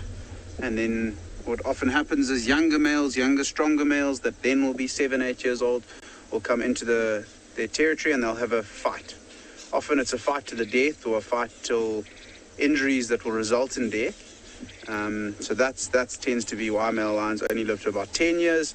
Lionesses, however, in the wild, because they're not fighting with other prides and other male lions as much as the male lions do, they will tend to live to about plus or minus 15 years. Sometimes up to 17, 18 years in the wild, sometimes a little bit younger. It varies depending on their specific life that they've had. The oldest lionesses in the Birmingham Pride are about 14 years old. So those are the lionesses that we have in the Pride. Those are the ones that are with the white lions and the Manuletti at the moment. And the Ross males we think are about 10 years old, around somewhere around 10. Obviously we weren't there when they were born, so we can't give you the exact age of them, but it's a pretty good estimation of what we think their age is. You can see that lioness is now still in the grass there. And just in front of her, I think there's a bird species pecking around there. It looks like an atoll spur fowl, but I can't see clearly through the grass. But we're going to stick around here and see if we can't perhaps find the youngsters, or if they don't perhaps come towards where the carcass is. But we're going to send you over to Juma and Andrew.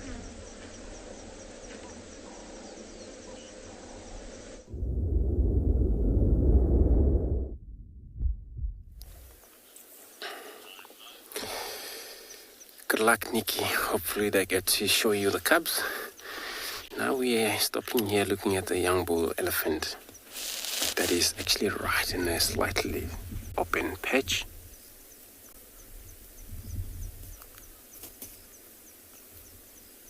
And he's just taking it easy feeding there.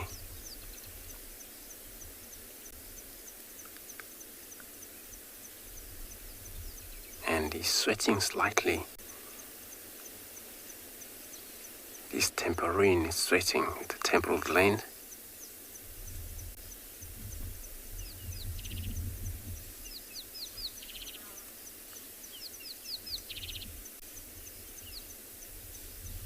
Probably that's something to do with the stress. It's been actually humid during the day when they can sweat that, especially a young age elephant like that.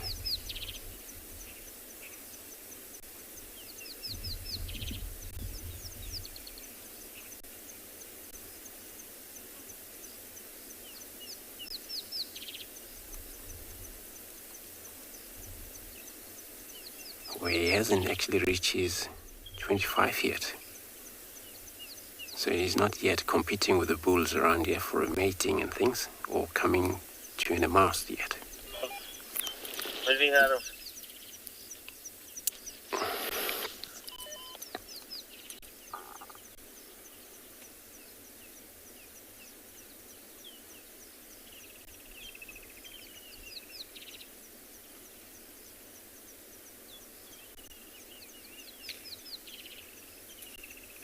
So you can see the way you feed, picking up grasses, but you use it as a kind of like a protection. We used to actually tumble the grasses with his body just to scare away the flies and all the parasite that is following him.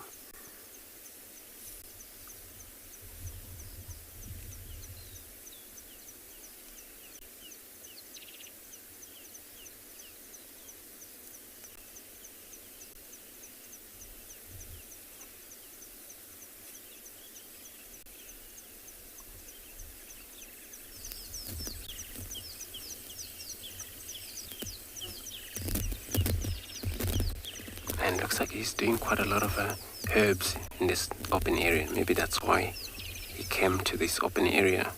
Not only for grasses, but probably some special herbs, plants.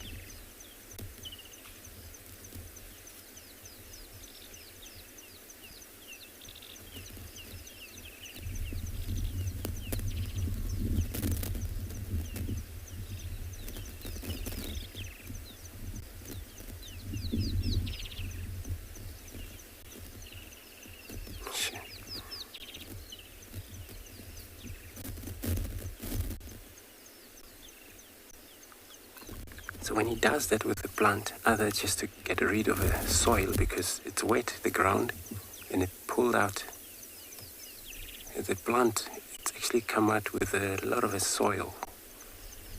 So you will make sure that it's all off before put it in the mouth.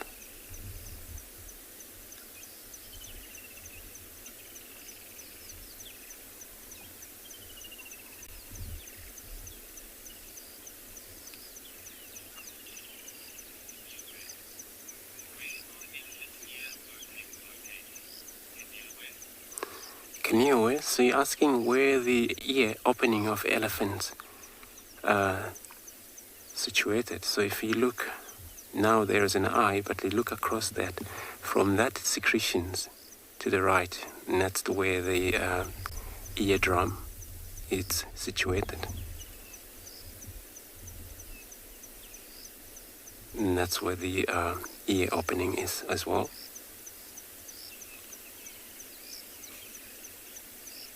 It's actually not easy, especially to see it when he's looking at us. But maybe when he's looking in a good direction, we're able to see that.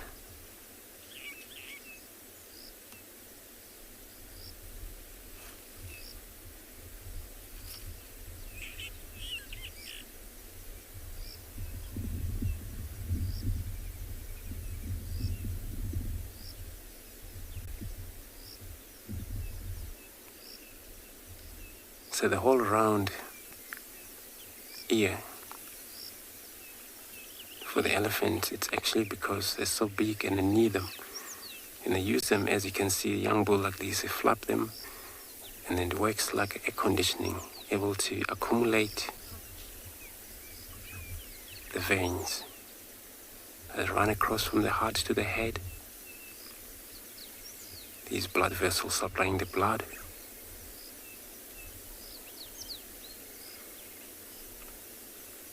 Now I'm sure we're able to see a little bit of that opening, but not 100%.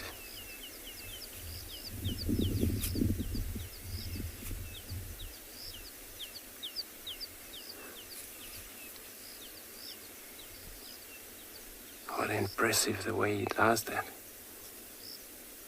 Playing with the plant.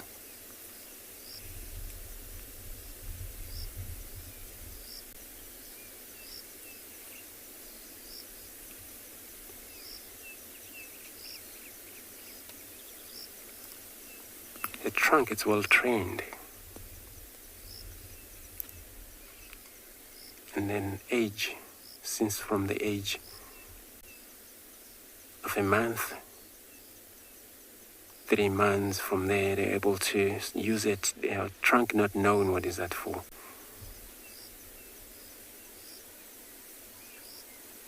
And it's so amazing to see them when they're young, trying to play with that thing, trying to get rid of it. Since they don't understand what is that, use it for.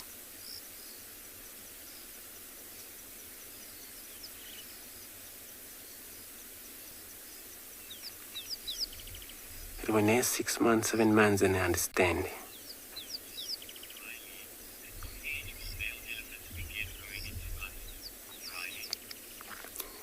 Ronnie asking, at what age do elephants, bull begin to come and must?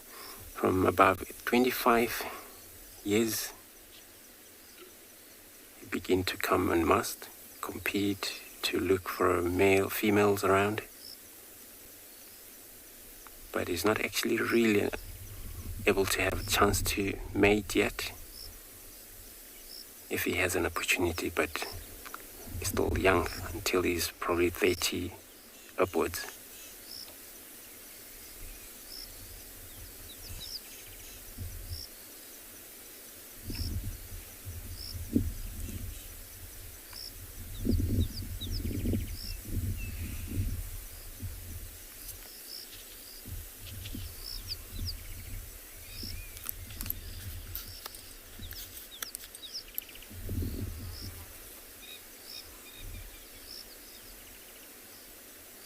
It's got a beautiful equal length of its tuskers.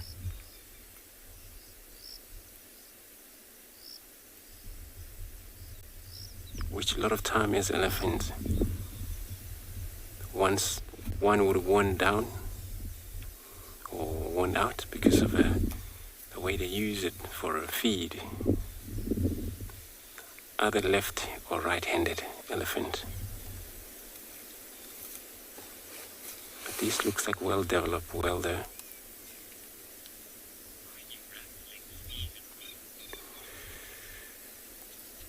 Cool, I think we will see if there's more of elephants around here. In the meantime, I'll be sending you across to Steve in Pride Land.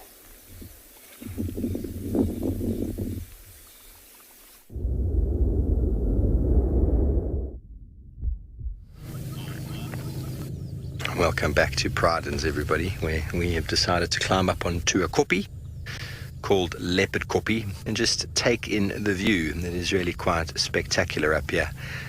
A huge storm that was imminent not so long ago seems to have moved south. It really looked like it was building like yesterday, but it's turned, which is a good thing. But it really is a very hot afternoon, so a storm would be really nice for cooling things down.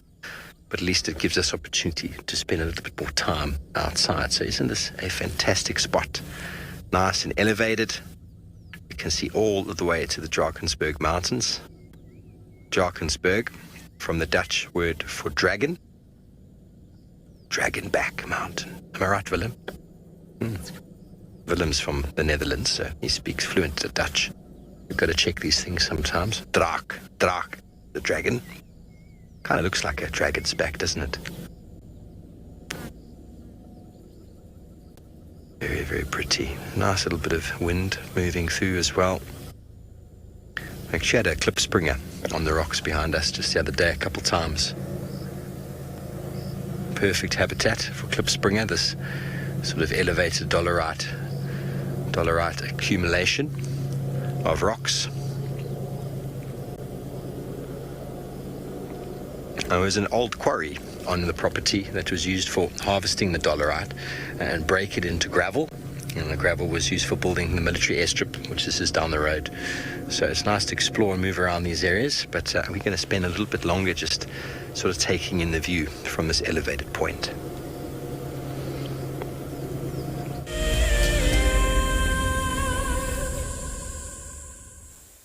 If you love to watch Wild Earth, then we are inviting you to join our Explorers program.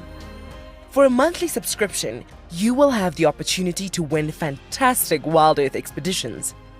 Join our guides for a chat around the fire, receive weekly highlights from our shows, and much more.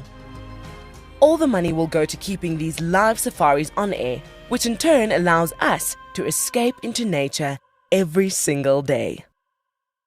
Converging game path will invariably lead you to a water source, but treat all water as suspect. One of my favorite ways of purifying water is to filter out the particulates.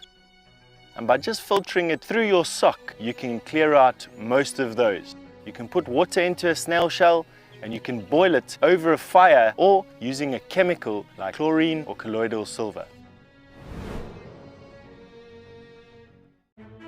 Hi, my name is Tristan Dix and I am a guide here at Djuma Private Game Reserve for Wild Earth. We love connecting you to the African bush and we always look forward to all of your questions. If you want to ask a question on Wild Earth, you'll need to register on the website. Once registered, go to our live safari page and submit a question below the live feed. Catch up with me on Wild Earth.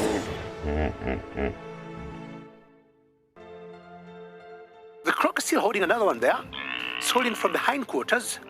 I would really want The wildebeest cross, is it trying? The croc is holding the tail. It's holding tight. Oh no. Goodness me. Lucky wildebeest. You have another day to live. Expect the unexpected here on Wild Earth daily. There's a grounding earthiness to this place that we feel in our ancestors. It's a place where, believe it or not, we evolved as a human species, and anyone who's come to Africa will understand that. The connectivity that the continent has to the person and to people's souls is next level. I am thoroughly looking forward to taking you on your next adventure when we explore all the small and big things. Catch up with the guides daily here on Wild Earth.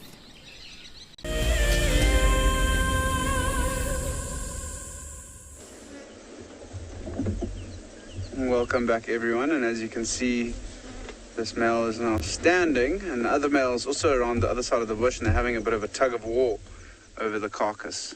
What's making it trickier between the two of them is that it's wrapped around a branch. They've got no help in that sense. This lioness on the right-hand side is also starting to make her way towards the carcass.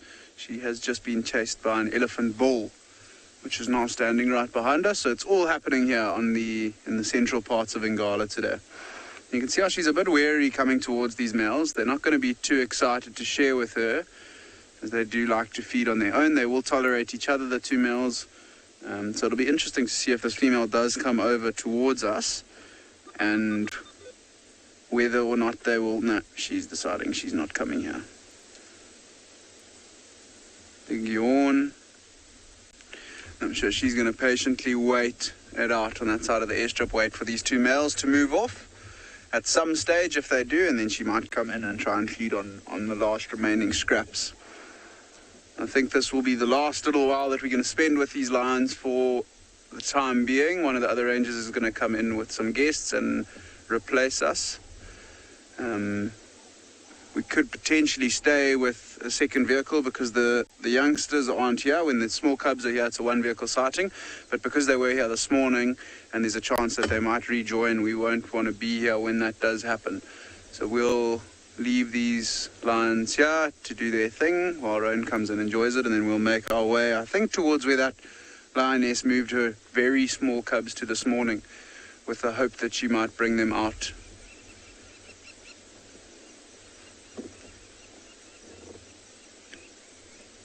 See how these lions have got more active as it's got cooler. Oh, they're the ones pulling. Look at the whole gwarry bush is moving. And as it's got cooler and cooler, they get more and more active, which is always nice to see. The impala's starting to alarm at the lioness, I think, which they've spotted on the airstrip. I don't think they know about these males here. And also they won't be too worried about the lions if they can see them. Lions also know that they don't have much chance with the impalas if the impalas have seen them, as well as the fact that there is a little bit of this wildebeest left.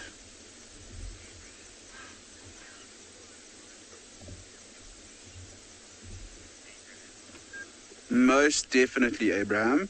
So sometimes, not often, sometimes lions you'll find killing 2, 3 animals, sometimes even 4, and then they'll feed on them over a period of time, often longer period of time if there is more food available. Haven't seen it too often in the last 2 years with the good conditions for all the herbivores, making them a little bit more difficult to catch. But in 2016 in the low fault region, oh, look, he's getting up, and interesting to see what he does here. But in the low fault region, there was a terrible drought, 2016, 2017.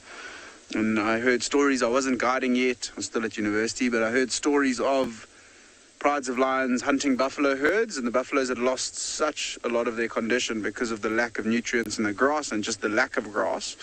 There was literally no grass around, and you heard stories of prides of lions killing 5, 6 buffaloes in one go because they were so weak, and the lions were in such good condition because there was so much food available. Back on the males, you can see they really are trying to pull off the last few bits of this carcass, chewing at them. I've seen 1 or 2 of them trying to lick as well. Oh, look at that.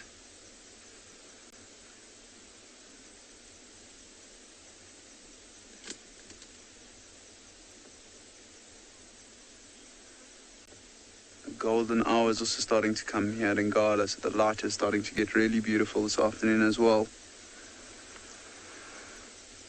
The smell is not too great where we're sitting. We are downwind of the carcass and we can smell it, but it's not too bad. It's only a day-old carcass, so it hasn't been rotting in the sun for too long, and the fact that it's been in the shade has preserved it a little bit more as well, so it doesn't smell too bad compared to something like a giraffe or a buffalo that sits for 2-3 days. That can get really, really smelly, but this one is not smelling too bad this afternoon.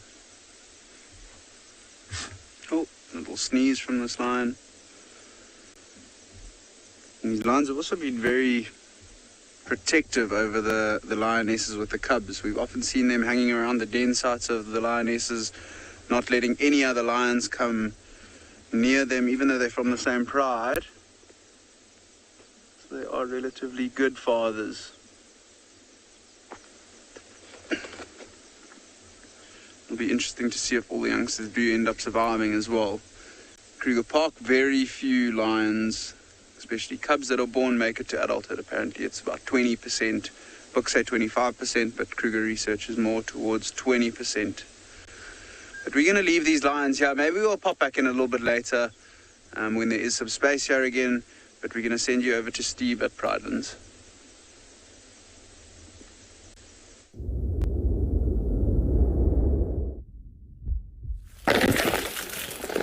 Welcome back, everybody. Well, isn't this spectacular? I'm taller than a giraffe.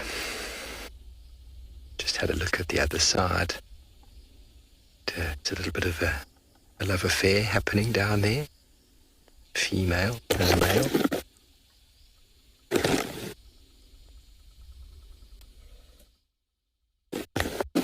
I don't think you heard that. Everybody thinks giraffe don't make a noise, but he just hissed at me.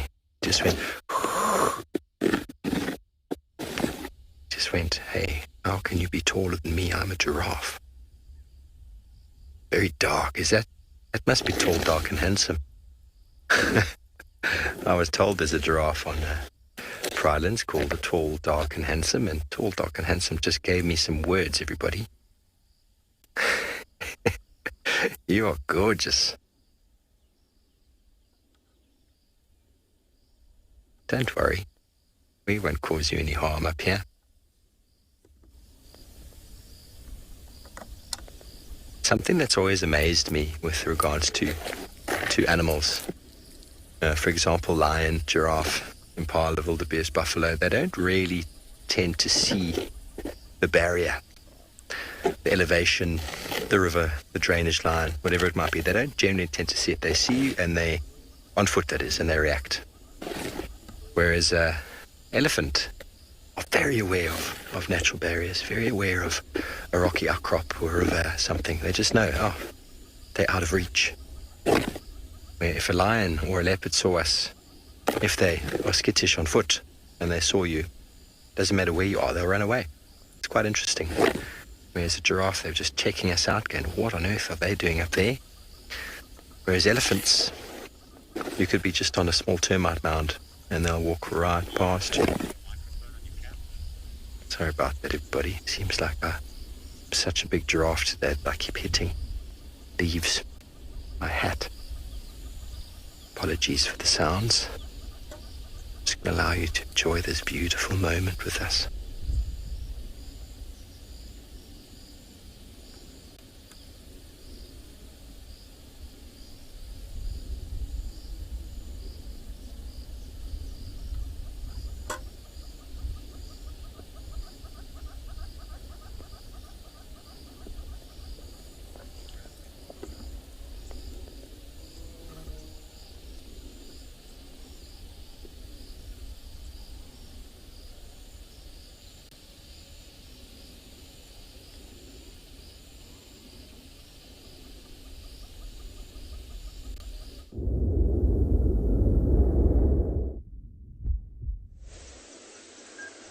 So welcome back, everyone. This lioness came right up towards our car and we thought maybe we'd stick around a little bit as we wait for the other vehicle to come and replace us. You can see the dominant male is now moving away to where that lioness was lying earlier. And I'm sure he is heading over. Might be looking to lie in the shade where so he can take advantage of the breeze that's blowing. But there's also a good chance that he might be heading towards a little pan there for a drink of water. Imagine feeding on a carcass like this, lots of blood full of salt. Does require them afterwards. Well, it doesn't require, they don't require water, but they do enjoy having a drink after they have fed on a carcass. You can see he's looking around, and I'm sure that's where he is heading to. He might lie down there in the shade.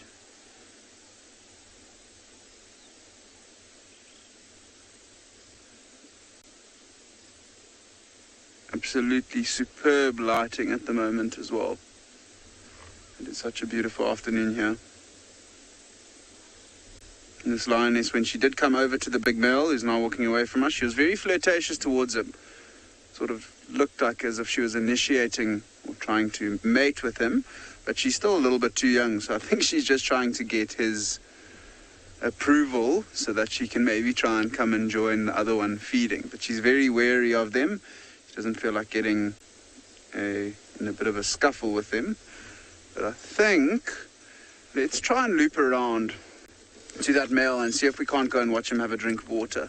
Always quite interesting to watch them drink, and it'll be interesting to see how much he drinks. We're not sure if he has had a drink today, whether he's been at the carcass the entire day. So let's loop around. I'm just going to try and use the same track that we came in on, which I need to find is just behind us.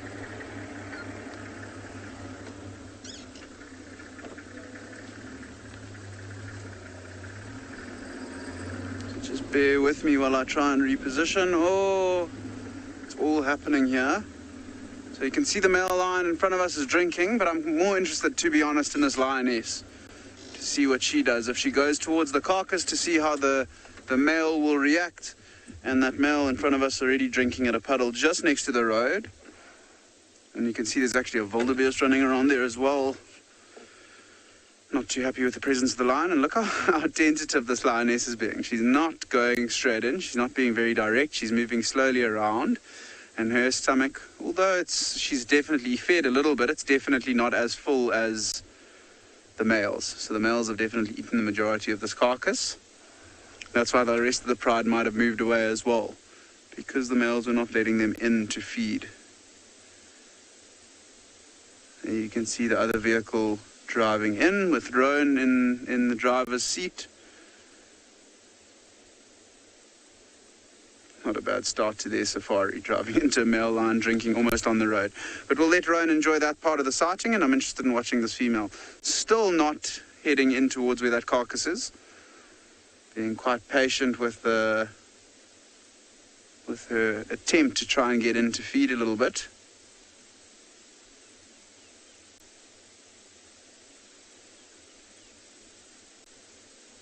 Now lying, gazing into the bush. That other male that's in there, the other Ross male, he is, well, from what we believe he is the more dominant of the two. He's definitely more aggressive of the two. So let's see what happens here. She's got quite a bad wound on her back left leg there as well. Fresh cut, maybe from trying to bring down the wildebeest last night, maybe from trying to feed on the carcass and getting a swat from one of the males.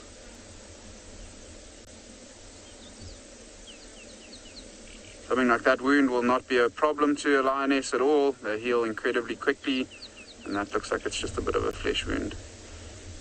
Those flies might irritate her. They might try and get into the wound for moisture, and also the fact that it is open and the blowflies are all there. They might even try to lay eggs inside of the wound on the lion, but I'm sure they won't be too successful. She'll groom them out, lick whatever they put in there out immediately.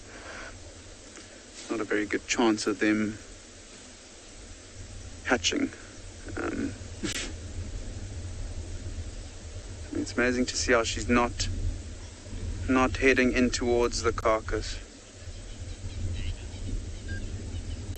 So there are several diseases that lions can suffer from, Lena. The most common being bovine tuberculosis in this part of the world, in the Kruger National Park. Something that doesn't really affect them too badly as well. So they get it from buffaloes that carry the disease, and when they feed on buffaloes that are infected, they can pick it up. Only really in times of drought, when there's not such good not water around, and the disease did spread a bit more. Another thing that they might suffer from is rabies, which can be bad and can actually cause death with them, as well as anthrax. And anthrax only tends to come about in droughts as well, or in the very dry seasons. And those are the three that I know of that lions may suffer from. Oh, do you see how she stole a little piece of the carcass and she's immediately leaving. Doesn't want to get into a scuffle with that male. What has she got in her mouth there? Literally a tiny leg. Or tiny, maybe a bit of the rib. She seems happy with that little snack, that little portion that she managed to get there.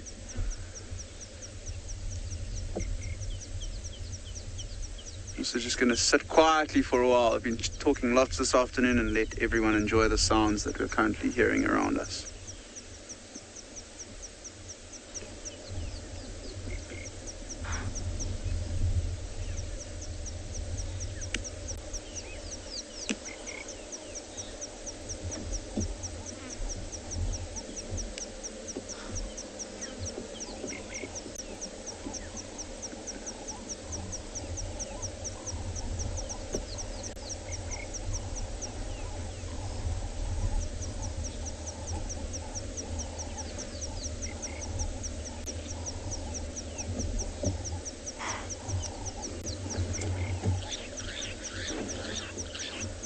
Some of the noises you might be picking up, you might be able to hear that lioness tearing away that very small amount of flesh that was on that bone. The impalas behind us, alarm calling. And then I'm sure you heard the other vehicle switching on and off. It is a privilege again this afternoon because there are only 2 vehicles out on the whole of Ngala. So 14,700 hectares all to ourselves, which is a very, very special thing that has not happened. I mean, since COVID, it's happened quite often, but in the past wouldn't be a common occurrence. So special to be able to spend the amount of time that we get to spend with these animals. Also some rattling testiculars calling in front of us.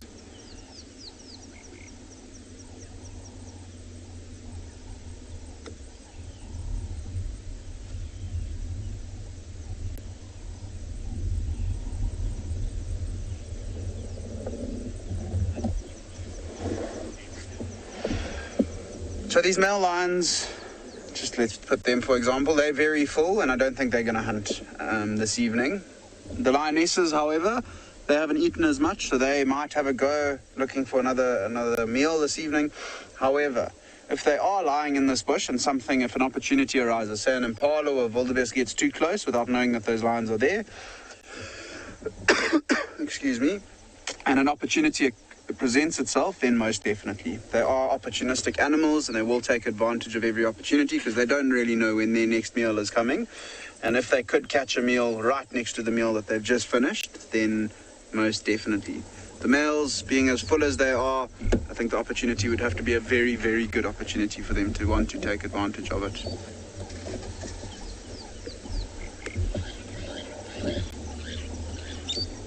Brown-headed parrot flying over the line now. It might have, flying very quickly, so you wouldn't have caught that, but that was the parrot calling. You've seen a couple of them starting to nest as well. They are really, really beautiful birds.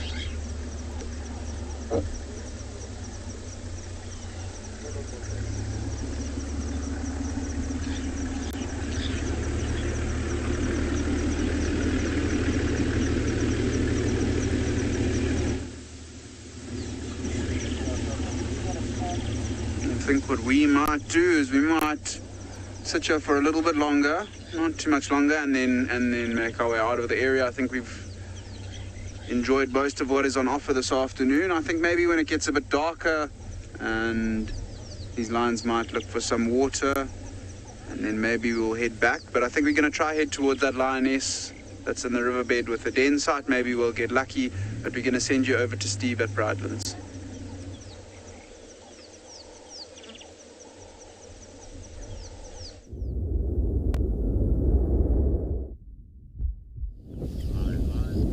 Thanks, Nick.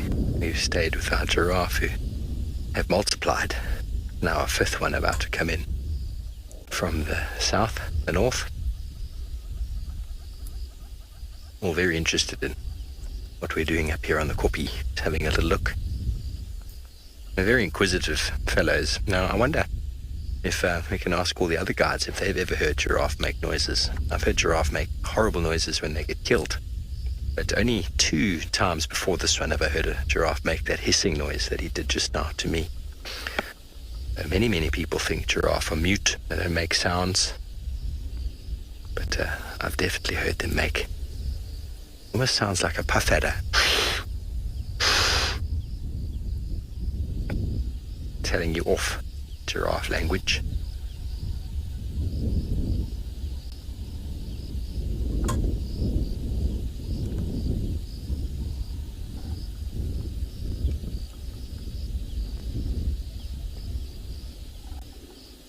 They've probably come from Leopard Dam, having a drink, potentially.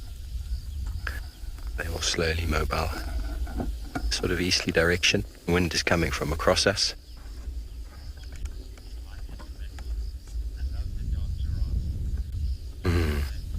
Enlightenment, they're very precious, aren't they? Don't see too many of that darkness.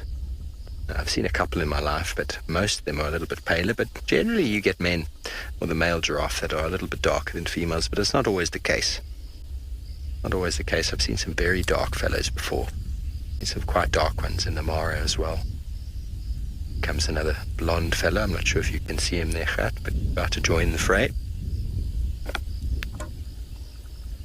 Much lighter comparison. He's trying to figure out what everybody's looking at. He hasn't quite seen, kind of going, what? Looking at? What direction are you looking? Obviously knows the danger comes from below, not normally from above for a giraffe. Trying to figure out what's going on. So he's going to probably dip his head behind that lady there, because that's what giraffe do. Hello. Clearly some interest here. I wonder what Tall, Dark and Handsome's going to say about that. Definitely seems to be some interest in these giraffe, very loose association, and they're going to move off towards the south, and we're going to send you over to Tswalu with some fast cats.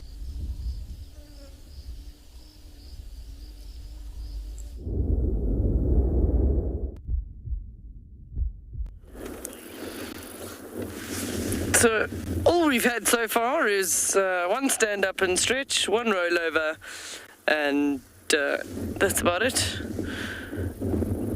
I thought that they'd get a little bit more active a little bit earlier with this possibility that the wind is easy for them to hunt, but it is still quite warm, and there is no prey on the horizon in sight at this stage. Oh, well, there we go.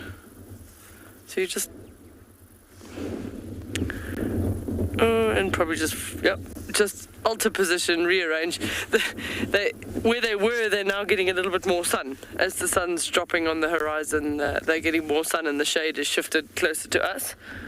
So hence the reason for them getting up and moving is that their shade is moving.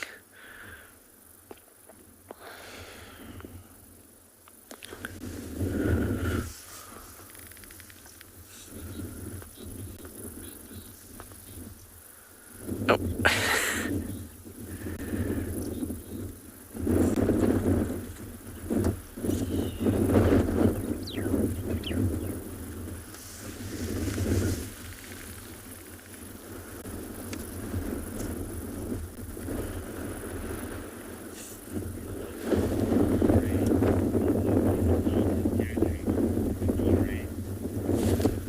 So Rocky Ray is asking the question, how large is the cheetah's territory?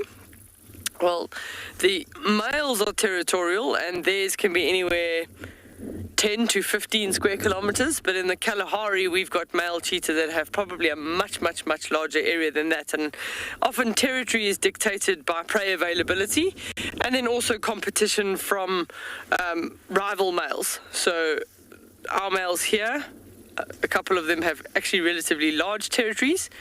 And then females don't necessarily have a territory, but they have a home range. So they will move vast areas depending on where they would find food and if they are looking for males or not. Sometimes they'll try and avoid the territories of the males and be on the outskirts while they've got very young cubs. And then if they are looking for a male to mate with, then they start moving through their territory and scent marking where the males have scent marked in order to find a mate. So this particular group is probably, I would say, about 6 or 8 kilometers from where we saw them on Friday. So they've already moved quite a bit. And being what I believe to be 4 subadults, they won't necessarily own a territory at all at this stage. They'd just be constantly moving to areas where they could find food and trying to avoid territorial males. Because if any one of these are males in this group, then they could stand a chance of getting injured from the pressure from dominant territorial males. So they'll be in this grouping for probably about another 6 months at least, until the females reach maturity, and then they'll split off on their own, attract attention from dominant males in the area, and then whoever of this group is males will stay together as a coalition, and we'll spend a little bit of time still sort of learning about being dominant male cheetah, and then we'll eventually also start establishing a territory when they figure out which area is available for them.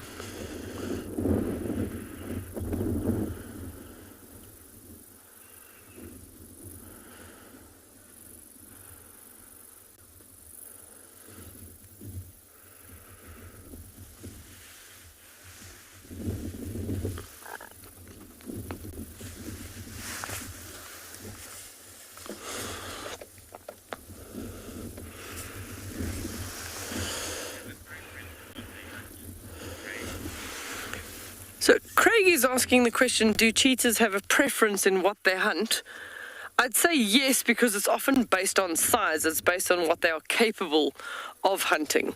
So the female cheetah here tend to prefer springbuck, impala, that's within their size range, whereas the adult males, if there's a coalition of 2 or more, they choose much larger prey. They'll even take down medium-sized wildebeest, they take down red hartebeest, and they'd even take down adult gemsbok.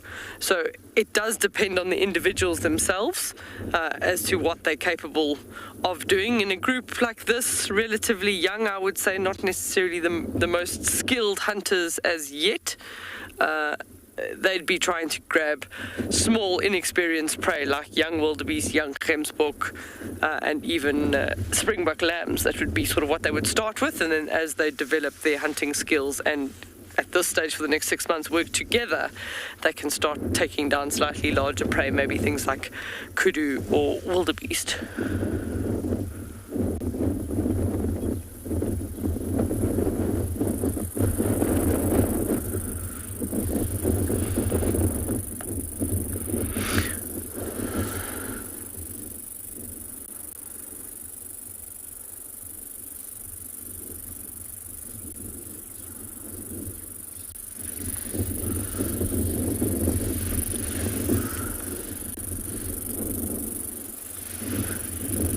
I still don't see anything for a long distance. I mean, they're in the middle of a massive open clearing at this point, and I don't see any animals, although their eyesight would be far superior to mine. At least in this area, the grass is relatively short, which does suit their hunting style of trying to get relatively close to an animal and then a short burst of speed.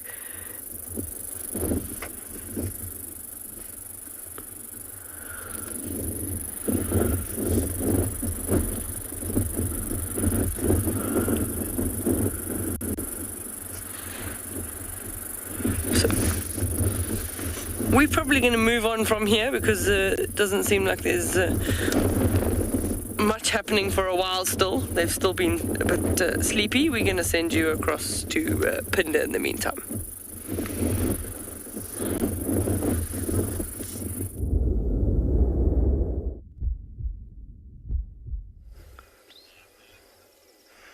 Well, welcome Welcome back to And Beyond Punda, everybody. We're just sorry for sensitive viewers. This next little segment's probably not the best to watch, but we drove around those grasslands quite a lot looking for any buffalo or animals that were wallowing. We had no luck, but one of my fellow colleagues found us these cheetah feeding on this male impala.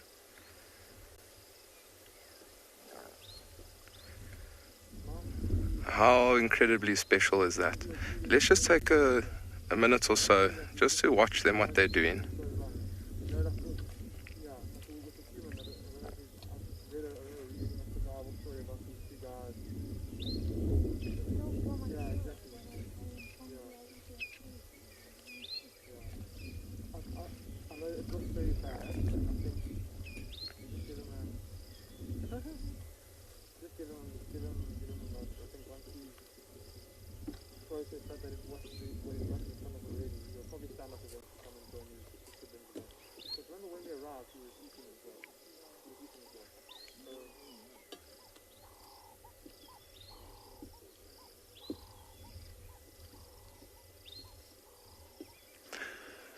How incredibly lucky are we to watch these 3 young cheetah feeding. It's quite amazing how they almost like ripping the meat off the bone. And you can see the area where they are feeding on. They've started right at the rump. And I mean, that's probably the most sensitive and the softest meat around on an impala. And so they'll start from the biggest chunk of meat around that rump area and slowly move up the body. How's that cheetah's face when it turns around? How amazing is that? All full of blood. And you can imagine, I mean, I'm sure they've got into the internal organs, like the heart and the lungs. And there's a lot of blood inside there. And cheetahs, they won't actually often drink water. So this is the opportunity that they have to be able to drink. So often these cheetahs will be lapping up the blood from the impala. And I mean, you can see, look at that face of that one cheetah. You can see how it's even also panting quite a lot.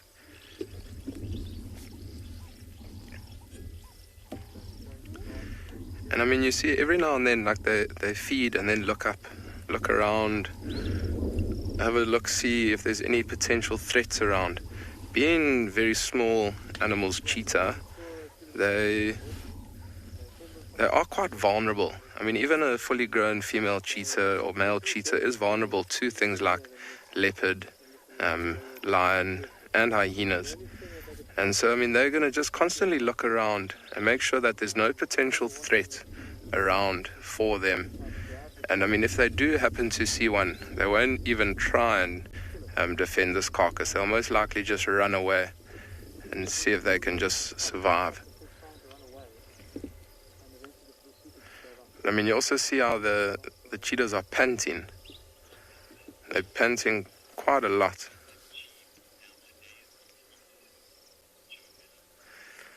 Joe Miller, I'm glad I could make your day for you. I mean, it's a beautiful way to end a Monday, and so special to be able to see these cheetahs feeding. I know a couple of the rangers here at Punda have seen them in the last couple of days, and they've been very skinny, so it's nice to see them eventually feeding and getting their bellies a lot fuller. My day is also made. I thought from those elephants swimming, I thought we were going to see everything. But we had quite a tough afternoon after those elephants.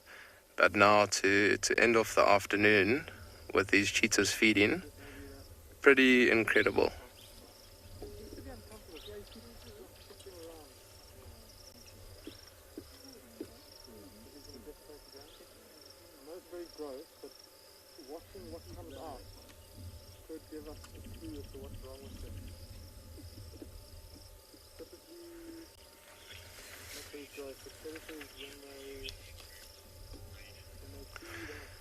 Raiden, so cheetahs, they don't form prides like lions. They are often in a group. So, I mean, you often get a female with youngsters.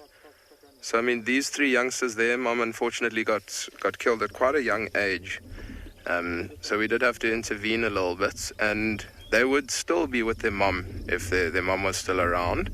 But so often you get a female with her cubs, or you'll get a male that's in a coalition. So a coalition just being more than one cheetah together, and often they'll roam different areas. And I mean, in the Masai Mara up north in Africa, I read an article where they actually saw 5 cheetah all together.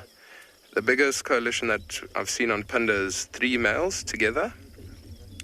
And what happens is when cheetah mothers give birth, so say for instance a cheetah mother gave birth to 5 cubs, 3 were males, 2 were females. At about the age of a year and a half to 2 years old, what would happen is those 3 males, they would leave as a coalition. So they would all leave together, and then those females, they would actually split from one another.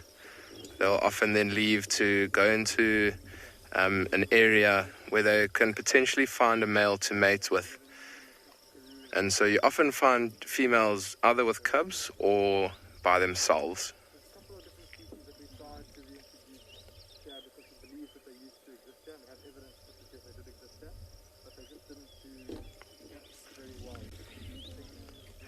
So I think we definitely are going to spend a little bit of time here with these cheetahs and see what they do get up to.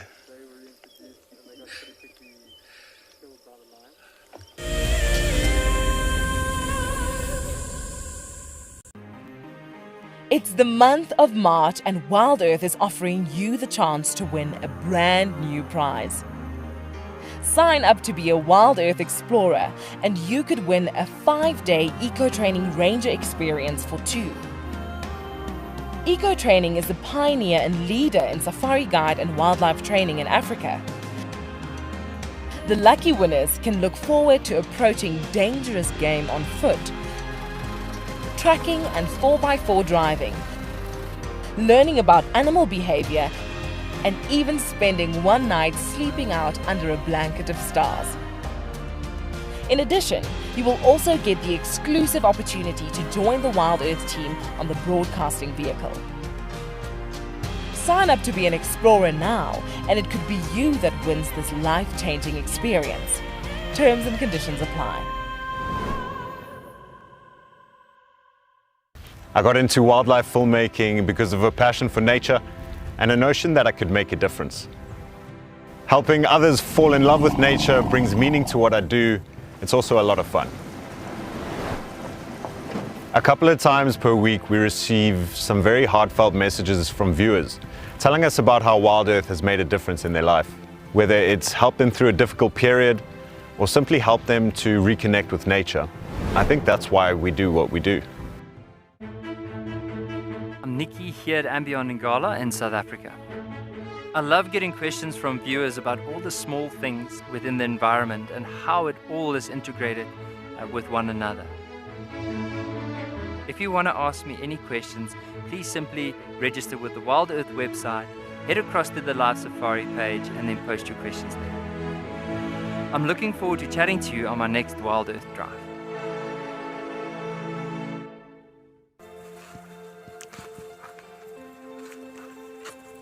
Hello, Mama. Just checking us out, everybody. There's no aggression here. Very relaxed. A herd of elephants moving around your car like that is truly, truly magical. Tune into Wild Earth every single day. It's in your nature.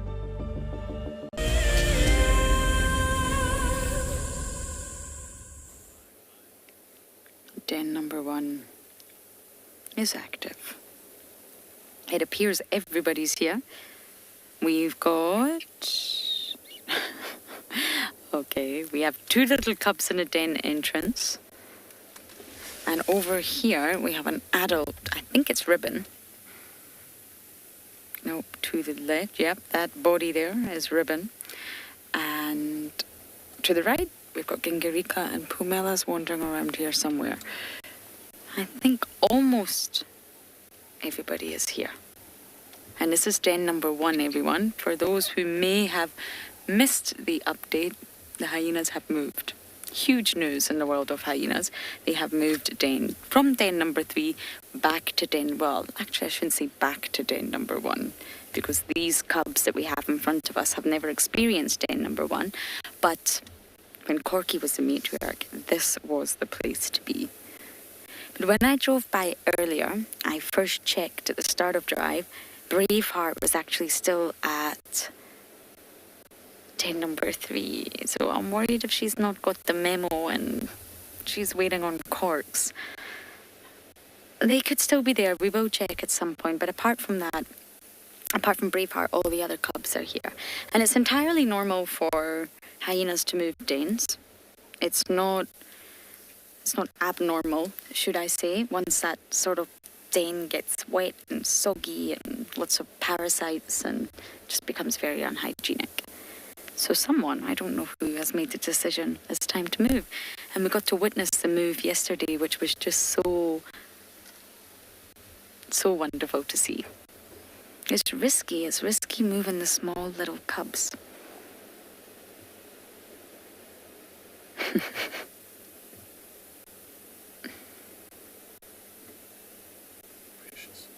Unless that is Braveheart at the front, I can't actually tell which cub is at the front.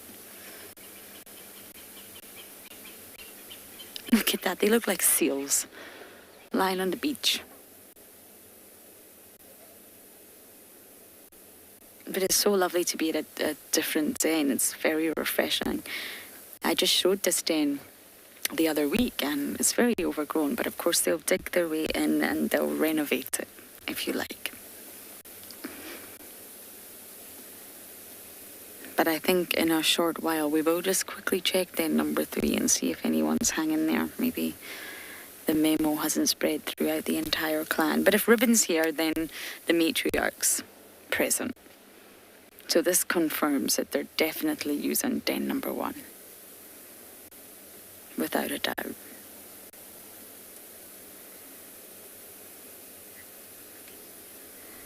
Oh, many of you are happy to see them. I know, it's been quite a while without seeing the Juma clan. I've been rather upset, to be honest, that I've not been seeing them. So I'm going to spend as much time this afternoon as I can. I think our morning safari's just a touch too late to catch the den active. So I'm just going to spend as much time as I can trying to figure out who's here, who's not here. I don't think I've seen Hart since coming back. Seen Juden, Corks, Tima, Ribs. Don't actually think I've seen Hart. And poor little Ginkawika over here, Davi. Look how dark the underside of her tummy is. Look at the way she's sleeping, it's very sweet.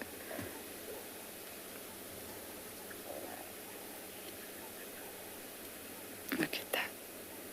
Okay, we're going to stay here a little bit longer, potentially check den number 3, but for now, over to Pinda.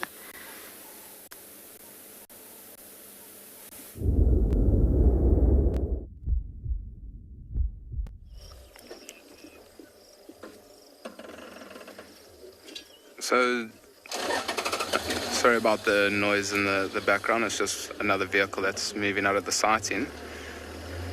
We're still here with these 3 cheetah, and the one that was resting just off to the side has just now rejoined its other siblings to feed on the carcass. And you can see that they're actually like trying to dig into it. This one quite close to us is actually eating the back of this impala. And you can see how there it's turning its head quite a lot.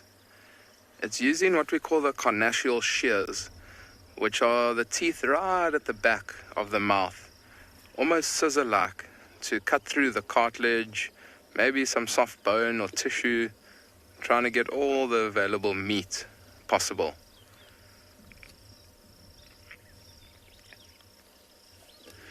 And it's quite amazing. I mean, the sun is starting to set in the west. It is starting to get a little bit darker.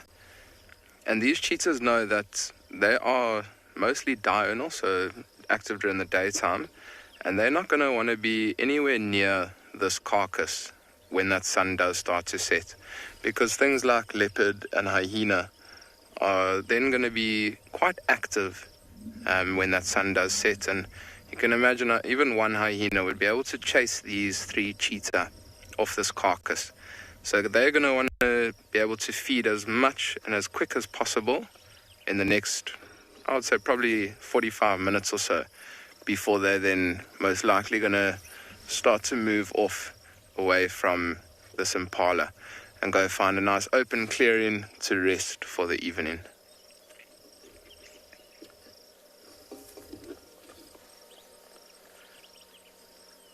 But it's quite amazing to see. I know you were with Nick at Ngala feeding off, the lions feeding off a carcass, and how they were fighting over the carcass. And here, I mean, you can see they're all 3 eating happily together. And cheetahs also, they don't often use their feet to feed at all. It's got the stomach lining, I think, there. It's almost eating it like spaghetti. And the cheetahs, they don't ever fight off a carcass like lions do. And lions often will almost rip the meat. Cheetahs, they eat quite politely. I mean, they just put their feet right next to the carcass and they have their meal. How amazing is that cheetah with the blood? And you can see how it's panting quite a lot. I mean, that cheetah hasn't stopped feeding probably in the last 15 minutes or so since we've been here. I wonder how long it will take for that cheetah to go and rest just for a little bit. Try and catch its breath a little bit. Try digest a little bit before it does then come back and feed.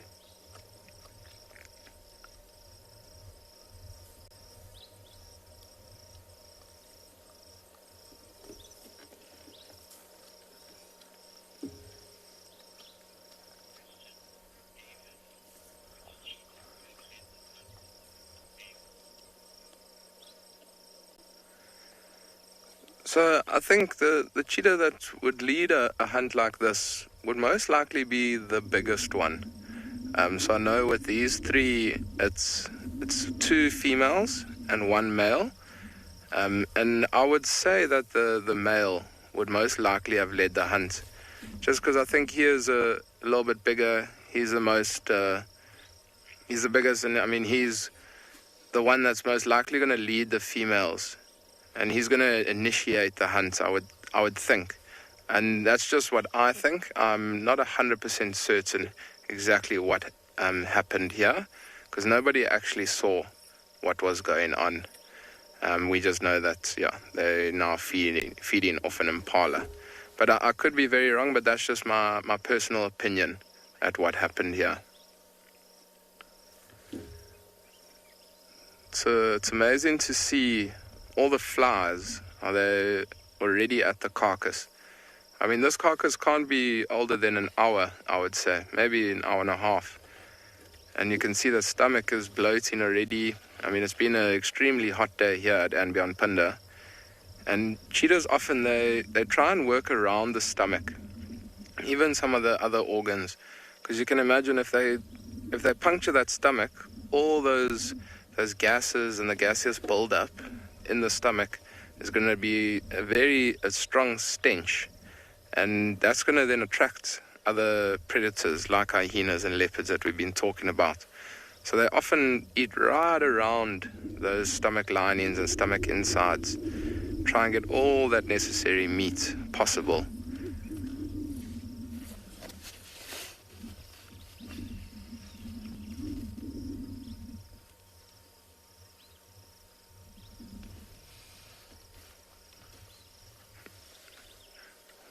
One cheetah's just started to lay off a little bit to the side. And I mean, if we move the camera towards that cheetah, you can see the stomach, how it's very bloated. And I'm sure everybody's familiar with when you eat Christmas lunch and you're very, very bloated, very full. All you want to do is just lie down and try and digest that food. And that's exactly what that cheetah is doing there.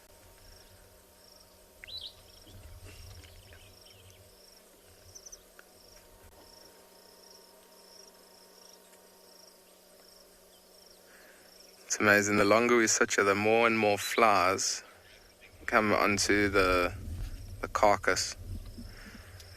But I think it's definitely worthwhile spending a little bit more time with these cheetahs. It's so special to see cheetahs feeding. But for now, we're going to send you over to Tswalu and see what they're up to.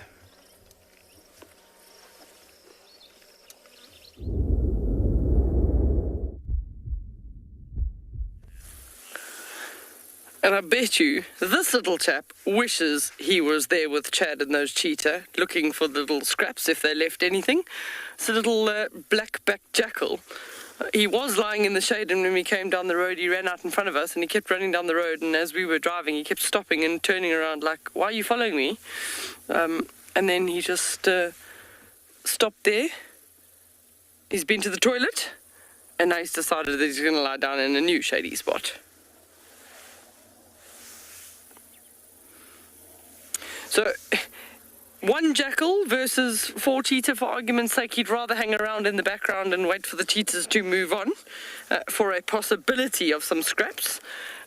If there's lions at a kill, the jackals will also wait in the wings for maybe the lioness or the lions to get a little bit sleepy and not pay too much attention, and then they try and sneak in to get their little titbits. But I have also seen sort of groups of jackal potentially chase cheetah off a kill, particularly like a female with really young cubs. If they've got the numbers, if the jackal have the numbers, they can chase cheetah off carcasses, but they certainly respect bigger things like wild dogs, hyena and lion. They tend to wait their turn. So jackals here out in the Kalahari don't necessarily always have to find or follow other predators in order to find food. They'll hunt a lot for themselves, so they'll look for rodents, birds. Here they catch the mole rats. So, and even ostrich chicks, ostrich eggs. They'll quite a wide variety of diet. Also, even the fruit of the boskia trees. The flies are obviously tickling him in his ears.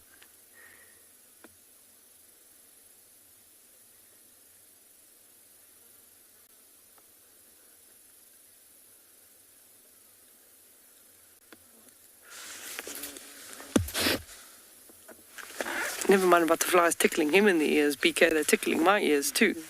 You've got to be very fast on these louse flies, otherwise they bite and they leave you with a nice red welt.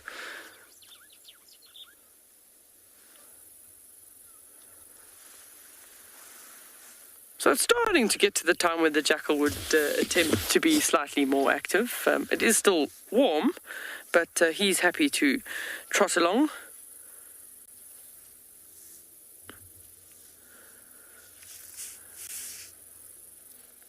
So as he exits the picture, we're going to send you across to Pridelands.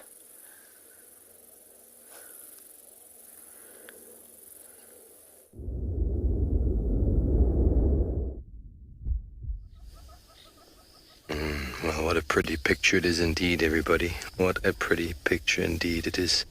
That time of day. It is the sunset in the west.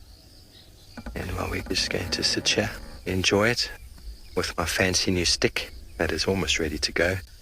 We're just going to sit back, relax, and enjoy this wonderful sunset with wonderful sounds of the African wilderness. Here are the top search results.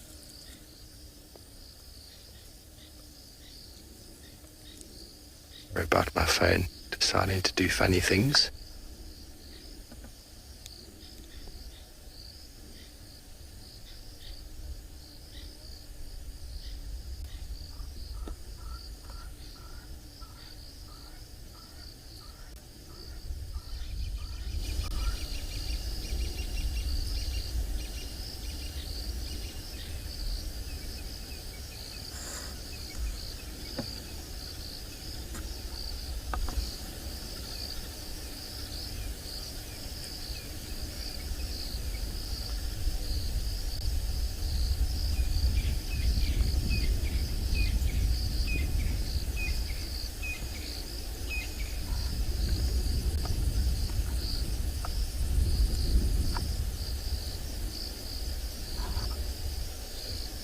Stephen. Privates for now.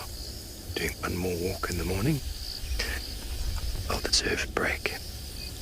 Be good night for the bushwalk team.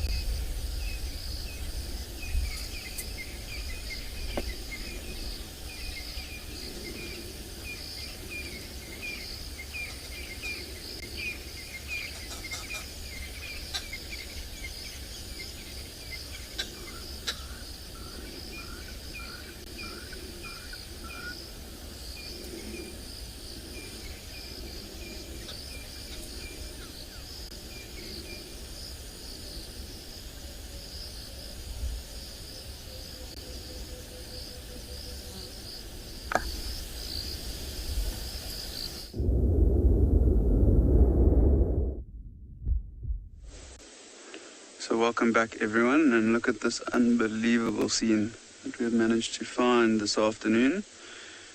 We are in the Timbavati River, just south of a crossing known as Rue Castle's Crossing, and this is the lioness that has the most recent cubs in the Birmingham Pride. Have a look at those teats. You can see they are swollen, so they have been suckled on by the little ones already. You can see she's quite full as well, so she might have had a meal last night, also panting quite deeply.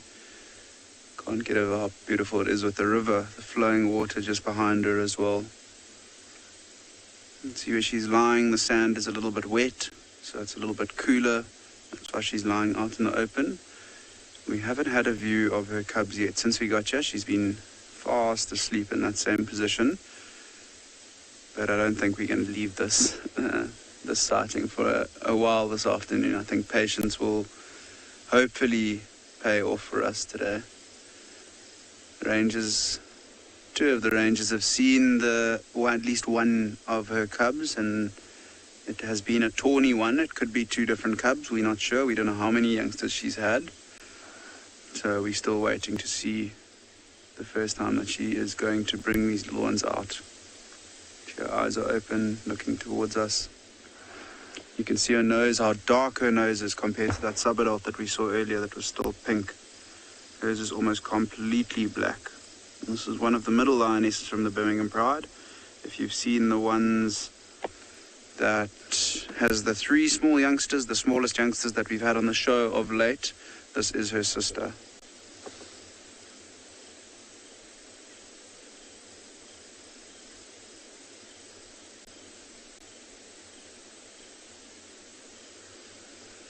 Such a stunning setting in the Timbavati River, and this river is incredibly important for these lionesses as den sites, areas to give birth and stash their cubs away as they move around.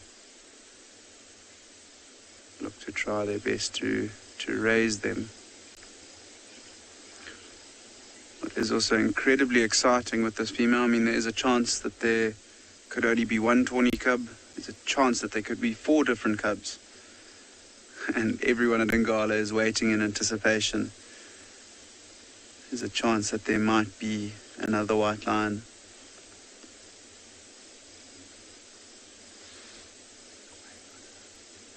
We're going to just spend time here with this lioness, and hopefully she'll bring her youngsters out for us. But we're just going to stick around here and hope patience plays off.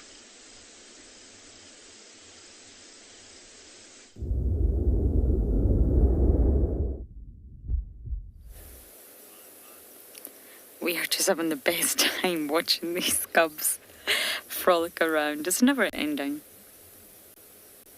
It is novella, so it's Braveheart that's still at den number 3. That was a little bit of aggression.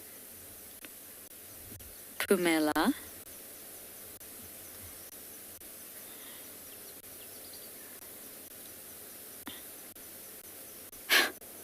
Well, it's safe to say Tima's cub's not scared anymore.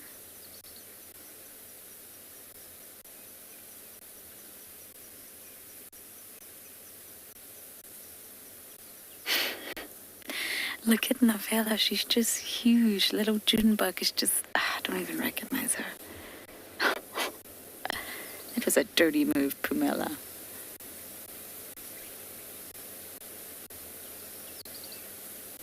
So we haven't actually checked den number 3 yet because it's been so active here, but we will. I really want to see if maybe Corky's there and if Braveheart is still there. Why is she not here?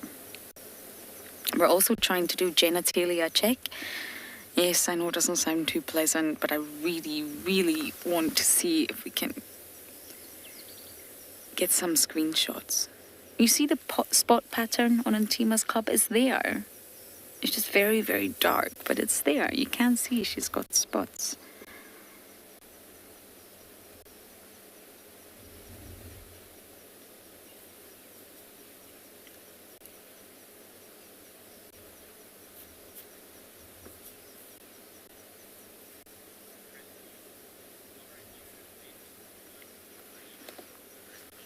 Crispy, you're saying I have made you fall in love with those hyenas.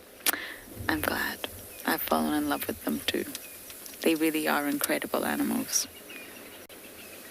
And I think it's when you start to fully understand an organism, be it a spider or even a mosquito, hyenas, you really start to truly understand what they go through in their daily life. And Davi and I were actually talking earlier. We were the first ones that found Shimbulu and Ngwazi, 27th of March last year. And how much everyone's grown and so much has happened in 1 year. I mean, there's now 7 cubs. This time last year there was 0. And it's great to see the clan flourish.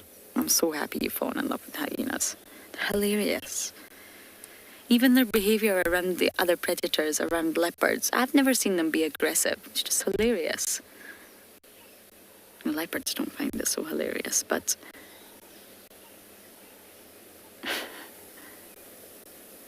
and watching them move dens yesterday was really such a highlight for me. I've never seen that before. We normally just arrive and realise that they've moved and think, oh goodness, we've got to find them again. Hello. Are you a boy or a girl? Oh, oh, oh. Now, get ready with screenshots, everybody.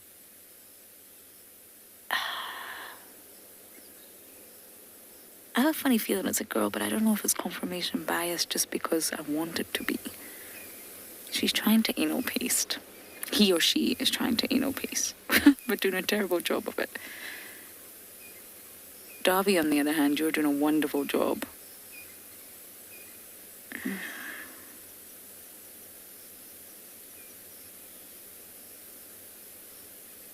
Get your screenshots in, everyone. I need to look at a frozen, not moving image.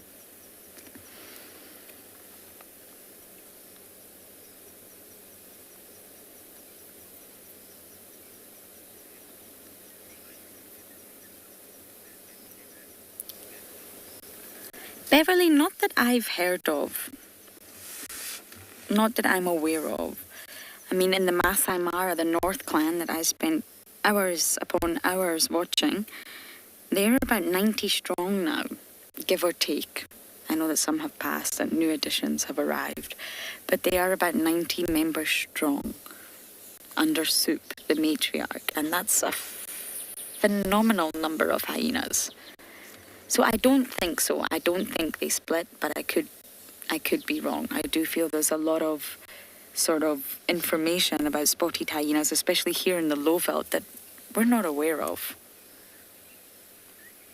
That's a delicious looking branch. Novella. Is one going vegetarian?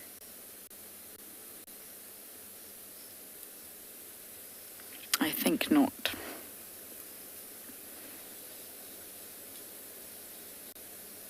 I mentioned the Mangaletti dens the other day. I'm trying to get information on them as well, because I just wonder if there's a crossover. Maybe some of the males that we're missing, have they joined there? Or are any of the females possibly related? So once I get that information, I will absolutely share with you all. We haven't seen Saka, Koza. It's presumed that Koza's no longer with us, but we haven't seen Saka in a very long time as well, which is heartbreaking.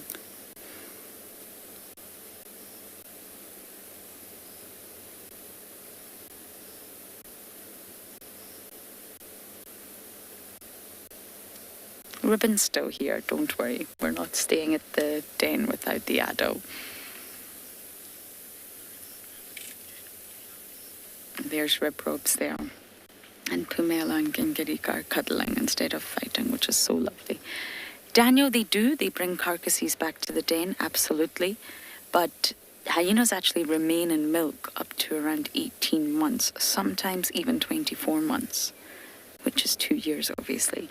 So they remain in milk for a really long time, but yes, they will start to nibble on food. Their jaws, which are incredibly powerful, they've got one of the most powerful mammalian bites in the animal kingdom, don't really spring into action. And when I say spring, I mean properly develop with all the sort of correct muscles until about 2 years.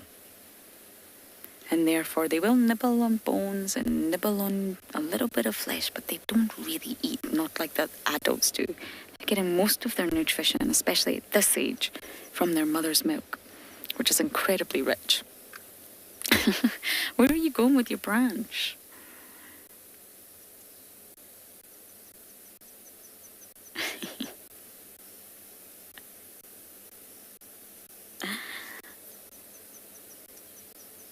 Okay, I think Delvy and I are just going to quickly bumble to den number 3, and of course, I'll update you.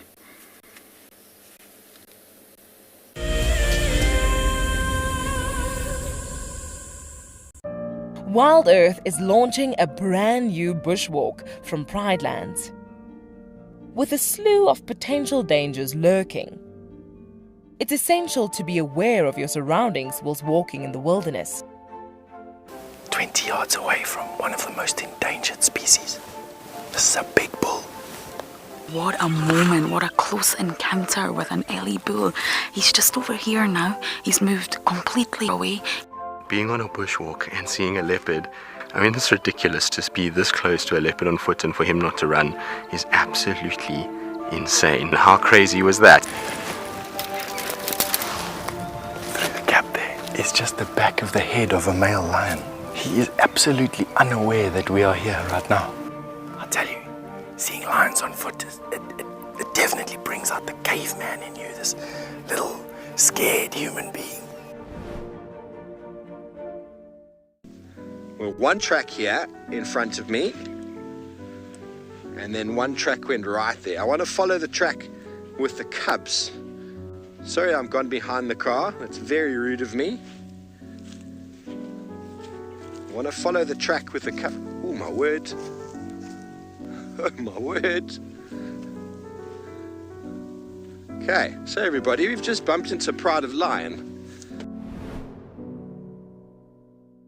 My name is Ross, and I'm a field guide at and beyond Punda Private Game Reserve.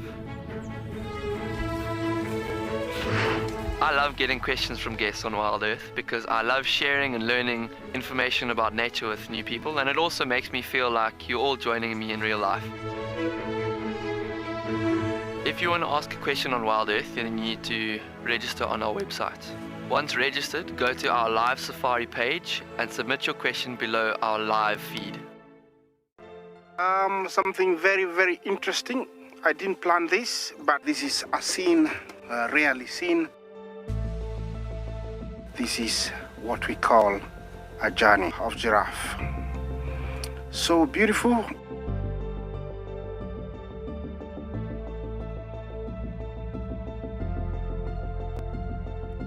Tune into Wild Earth every single day. It's in your nature.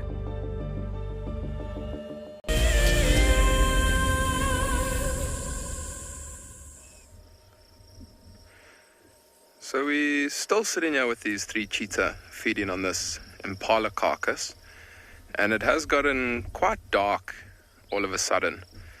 And these cheetahs, they were all 3 just resting off to the side of this impala, but I think they might have also noticed that it's starting to get dark, and those scavenger predators and predators like leopard and hyena are going to start to get active not too long from now. So I think for now, I mean, the one is resting just off to the side. It's got quite a big belly. And the others are making use of this last little bit of light. But I think for us, we're going to spend a little bit more time here. Not too much longer, because we also don't want to sit here for too long into the night. We want to be away from them as it does start to get dark, so they move off and go to an open area. Hopefully they do move off. I'm sure maybe if they don't move off right away, they might move off as soon as it's a little bit darker. And there is a open area, probably as the crow flies, maybe 200 meters away from here. And these cheetahs, they'll be familiar with this area, so they'll know exactly where the nicest open area is for them to rest, and the best possibility of them, if there is a predator that comes towards them, being able to get away. But I think let's take a little moment of silence just to watch them as they do feed.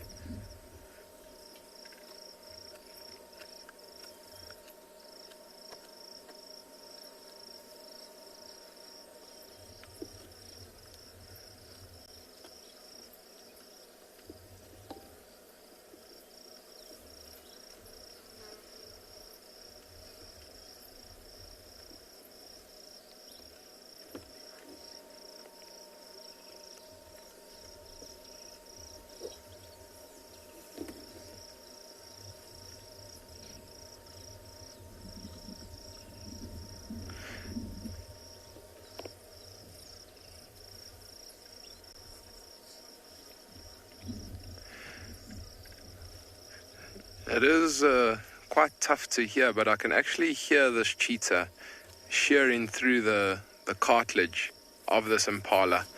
And maybe that cheetah is trying to eat the cartilage that's in between the ribs. There is nice bit of meat between the ribs there. Excuse me. You can see that one just picked its head up. Just looking around. I'm sure this cheetah knows that there are going to be predators out and about.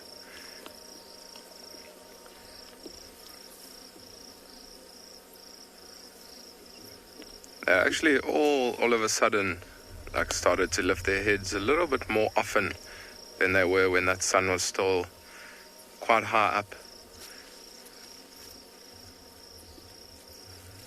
That one cheetah just moved and just repositioned. Maybe there was a lot of pressure on the stomach, so maybe it turned over.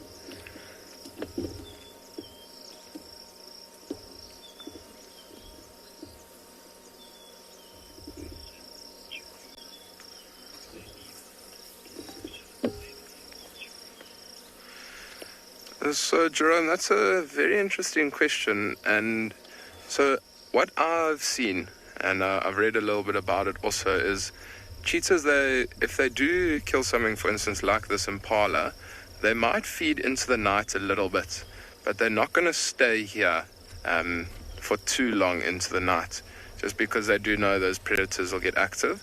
But I've actually seen it before where cheetahs have killed a fully grown male Inyala, and they killed it right as the sun set, so it was pretty much about this time. And they fed a little bit on it until it was dark, and then they moved probably 200 meters away from it, rested, and then at first light, they actually went back to that carcass. So, I mean, they might not leave it for good, but they may just leave a little distance between them and the carcass, so that if something like a leopard does come and want to steal the carcass, that they are far enough away to be able to run away. And I think if a leopard does come into this situation, it will most likely just go for the carcass and not for these cheetah. I mean, if the leopard does happen to catch one of these cheetahs, it's not going to be able to, or it's not going to eat it. And I'm sure the leopard will want the meat rather than to kill the cheetah. So it might be interesting. Maybe tomorrow morning, first thing, because we're actually not too far from the lodge, maybe we can come out and see if we can maybe find these cheetah and see if they've moved off from the carcass, see where they are and what happened during the night. So I think that might even be our plan first thing tomorrow morning. And Jerome, I hope you you are a regular viewer, so hopefully you'll be able to see what happens here. But I think for now it is starting to get quite dark. I think we're going to leave these cheetah, let them feed into the night a little bit. But for now we're going to send you over to Lauren at Djuma.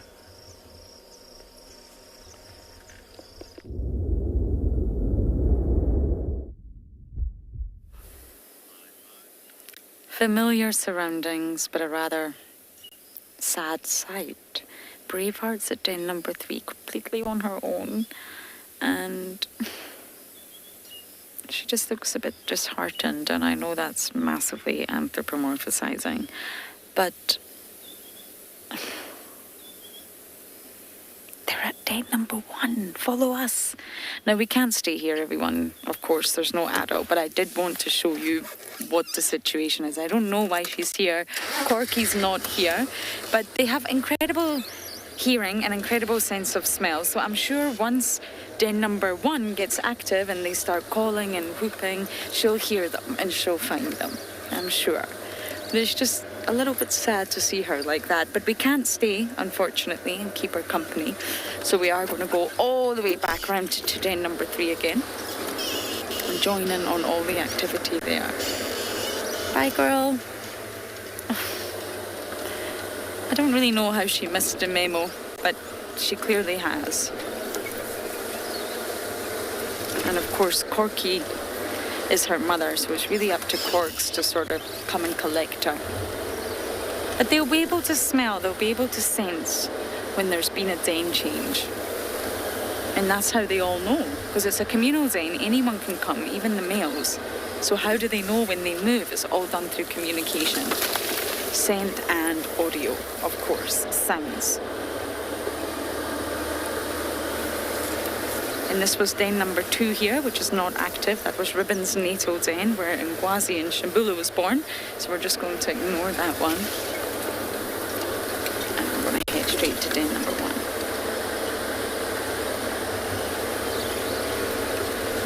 Where all the activity seems to be.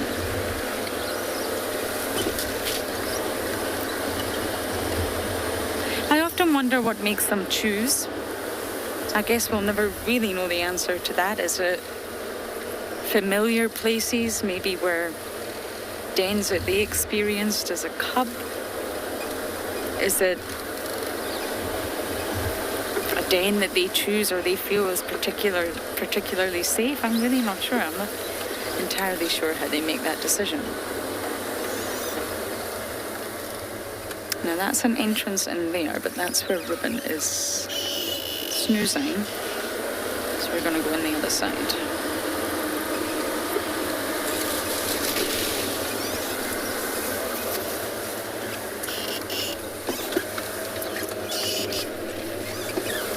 Gran Ann, with regards to their vocalizations, they're said to have around 14 different vocalizations. And that will, of course, include the iconic whooping and the giggling and the squittering and all the other really unusual noises that they make. But they're said to have about 14 different vocalizations, and within a clan, each member can recognize every single vocalization of each member. Okay, I think we've got one of Heart's cubs in the way. It's either Pumela or Gingirika. Oh, dog. Oh, there's 2. They obviously came right to the warm spot where the vehicle was, and now they're enjoying the warmth. But this is, of course, peak time for hyena activity. The sun's going down. We've actually got a glorious skyline. Should we show the skyline, Davi? Look at that.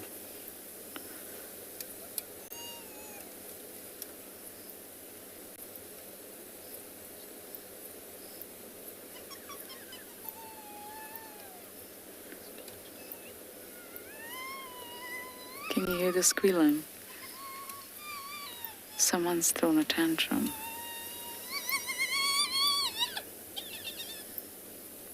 Oh, look, it's here. It's the oldest ones. Thrown a tantrum. Okay, we're going to go into infrared, everyone. It's Ribbon's boys. You guys, you shouldn't be throwing tantrums. And now Ribbon has positioned herself right in front of the vehicle.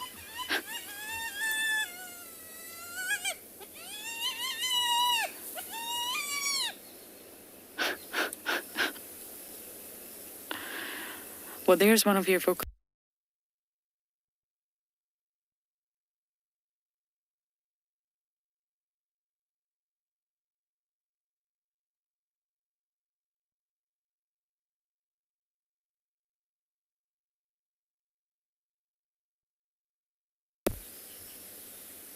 They're such mummy's boys. A year old now, give or take.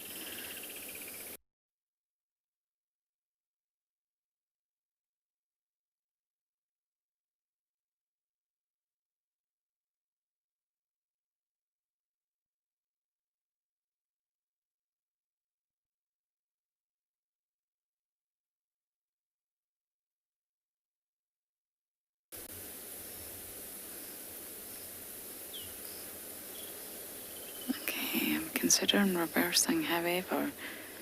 I can hear someone chewing the car. Someone's underneath us.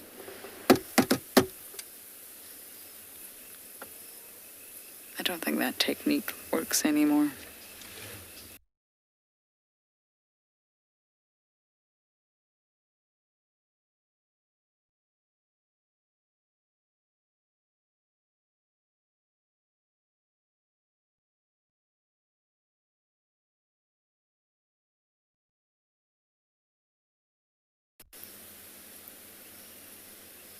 That just shows you how long the grass is. It absolutely swamps little ones.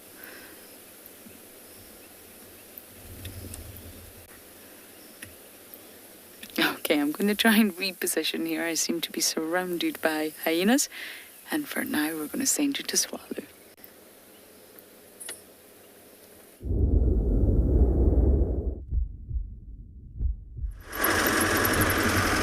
So while Laura tries to reposition, we're driving off into the sunset at this stage. I do find it amazing that everyone else is in the dark already and we've still got the sun above the horizon. So we're nearly up and over the dune, and we probably get quite a nice view on the other side. We're nearly there. So we're just going through sort of one of the dune streets with lots of tree thorns. I can hardly see myself actually, but we should get a really beautiful view once we get up and over this dune. And Tswalu runs, most of the dunes run out to the west. This is one of the first ones, and there's about at least another 9 of them within Tswalu, so we've got a really, really awesome section of dune habitat. As we turn, it'll probably get a little bit easier. So it's probably hard camera work for you, BK, because you literally are staring into the sunlight. So we'll see. Let's show them the view that we got this side without ruining your eyes, BK. So as we go up and over the dune, that's the Karanerberg mountain range, running all the way sort of north-south across the reserve. So things are starting to slow down. I can hear the sociable weavers coming back into their nests. They're busy chatting and talking as they start quietening down for the day.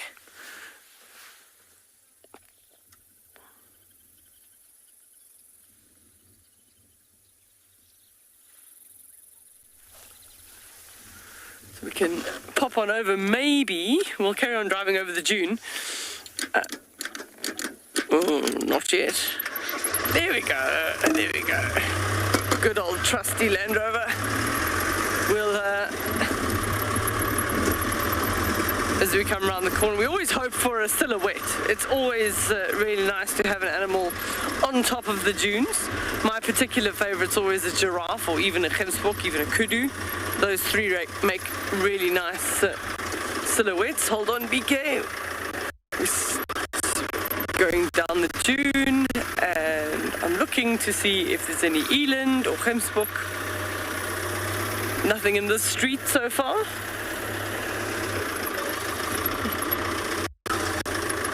There's a whole lot of... I'm going to park here. Okay, maybe chase them. There's a whole lot of birds on the side of the road there, on the ground. Oh, I don't know. That's probably just going to be... Oh, lovely. So there's a Namako dove flew in, but the rest are little mouse birds. So we get a white-backed mouse bird, and they're dust bathing. So it's actually quite nice. We're just far enough away. We can let them finish their dust bath before, dust bath before bed. You can see that little crest on the head. And the Namako dove, the odd Namako dove, has joined them as well. So while they'll do that is that the dust will suffocate any mites or parasites that they may have on their feathers.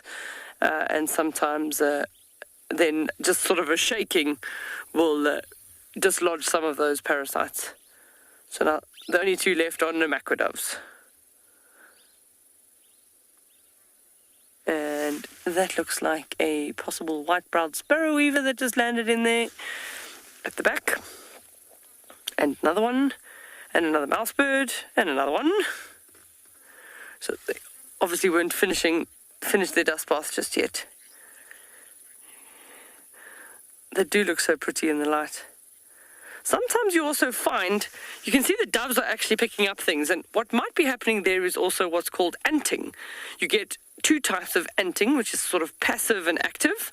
So active would be picking up the ant and rubbing it on the feathers to make the ant secrete formic acid, which would also then repel parasites and any mites.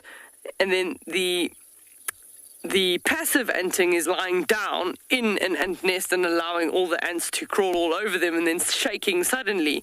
And that gives the ants a fright, and they also release the formic acid. So it might be a little bit of both going on there. The dove is certainly feeding. The dove's not dust bathing at this stage. And it's not, you don't see it actively rubbing on the feathers. It's just eating. That's a birding hotspot.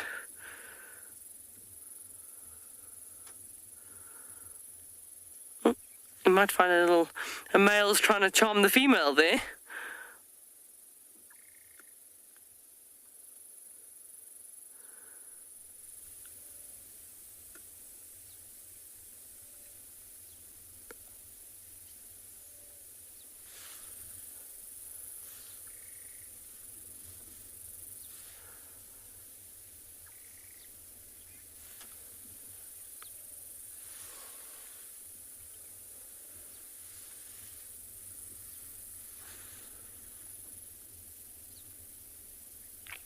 So those doves would also pick up seeds as well, if there are any seeds left over from some of the grasses.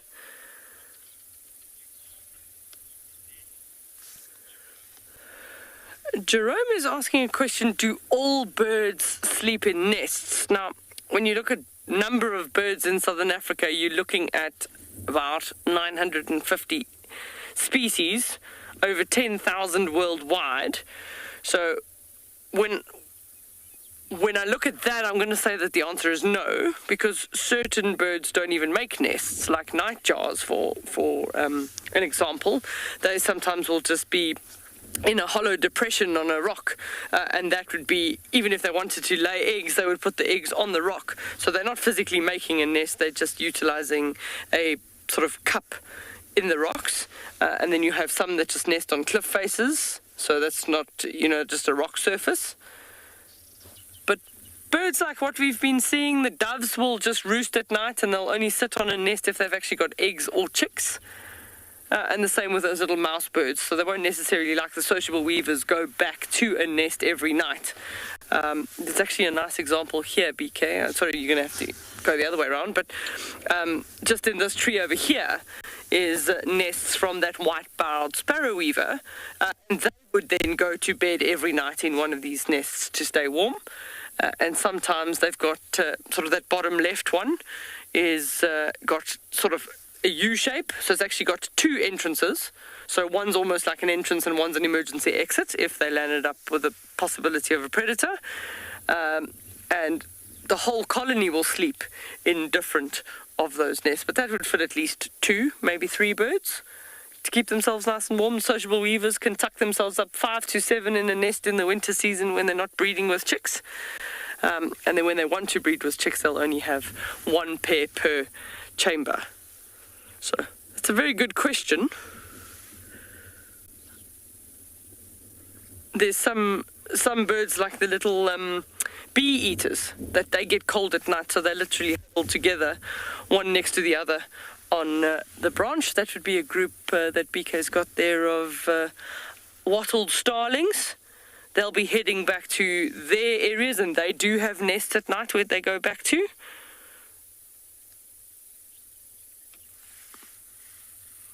They're so far away we can't actually hear them making noises.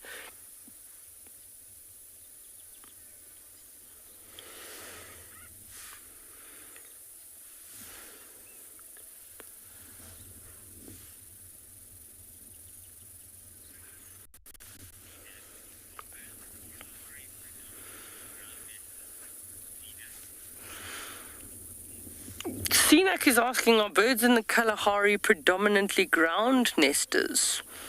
And now I've got to think about that one, because there's quite a few larks that will nest on the ground. There is the ant-eating chats and the shell duck that will nest in aardvark holes and burrows in the ground. And then the korhans and the ostriches, corybusters, they'll be all on the ground. But then you have your general birds, which you'll find all over the place. The weavers, the doves, woodpeckers, hornbills, they'll nest up in the trees. So it's not, I wouldn't say it's a dominant thing that most of the birds here are ground nesters. Remember that if you're nesting on the ground, if you don't have really good camouflage, you're potentially vulnerable to predators.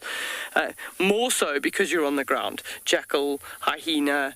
So you have to have really, really good camouflage. But the one interesting thing about birds in the Kalahari is that a lot of them actually do have cryptic coloration. So most of them are brown, drab, not really that sort of flashy like a lilac-breasted roller as an example.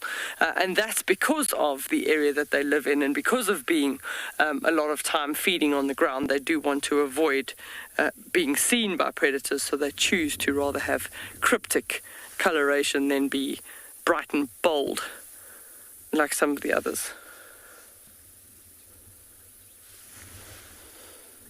That sun's almost touching the horizon.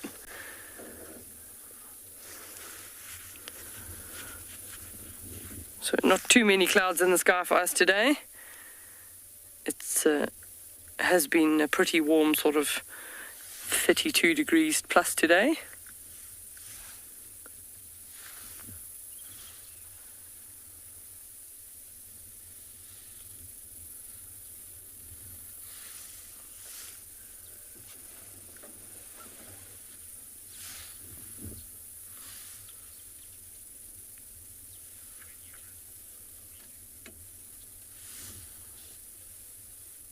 Just another awesome day in the Kalahari.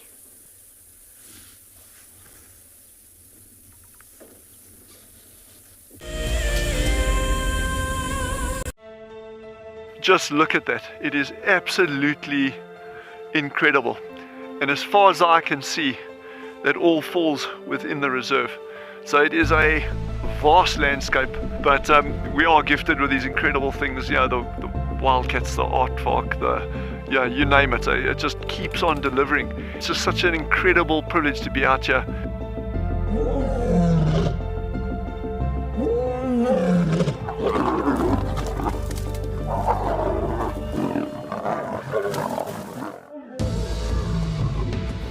And when you think it could not get better, Mother Nature says, hold on tight.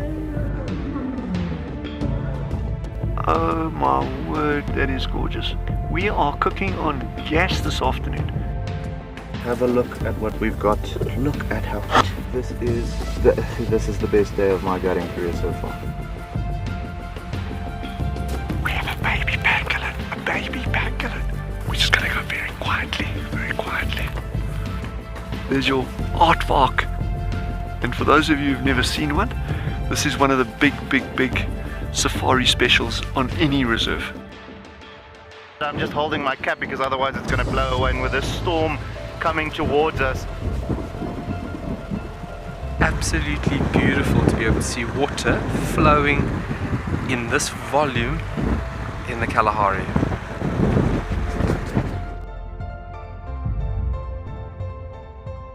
Oh, look at that. You can see the structural component of these flowers. It is perfect. Such a treat to be in and amongst these incredible insects. How lucky are we? You can see how close they are to the vehicle. Very curious. Oh, you can do it! There we go. We made it over. Whew. But look at that view. That's absolutely stunning. You can see how they're going into stalking mode. Okay, there we go.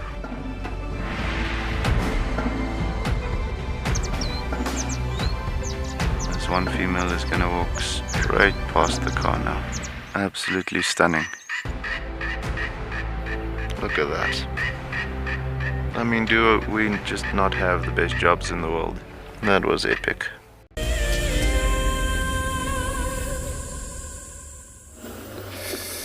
Alright everybody, so we now in Simbambile. Here we just actually got a call that is a pride of line, which is a Ngoma pride. I haven't actually seen Ngoma in a while. So it's actually so cool to get into this area. I think they got him on the other side. And they were actually very much mobile, so they were not actually easy to follow them into this wet area. So the guys are trying their best to keep this sighting going so that we can see them.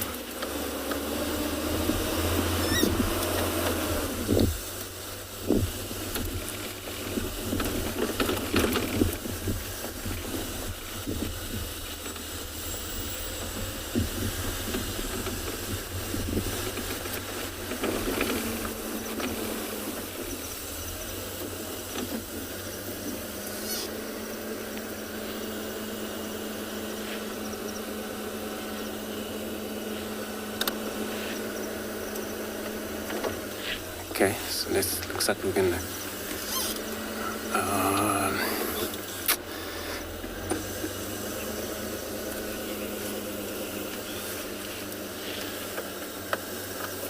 Kimberly, so you're asking if I have ever stuck at night. I did. That was actually one of the nights. It was actually a scary night. The pouring rain, and then I stuck and I couldn't get out. Like I actually had in my trekker, so I got to walk from that area back to the camp, which took me almost like maybe half an hour running into that camp to get help, where there was no comm, was no communication, everything was down. And it was one of these flood and rain that we had that year. So other than that, it seems to be all fine. I think I had a little bit of visual of this line coming from the way distances. So I'm gonna try. Once we got them on the light, we're going to use in IR light. So because we don't want to lose the sight of them because there's too much tall grass out here.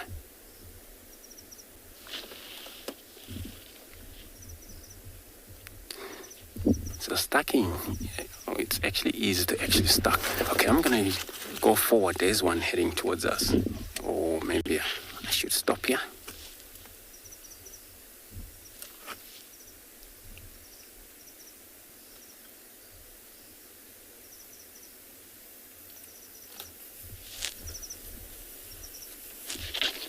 So I just move forward a bit.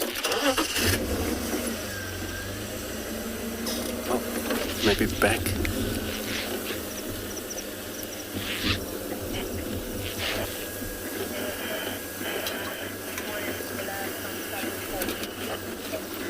Okay, we got them here.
everybody, so we're seeing them. So I'm going to keep up with them. So I'm going to try turn around in here. I'm sure I will. It's wet everywhere, but I'm sure we will.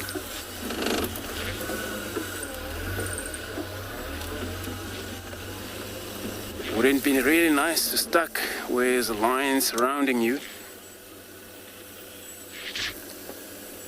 So I'm gonna, in the meantime, I will try follow them, but I will be sending you across to Tswalu for now.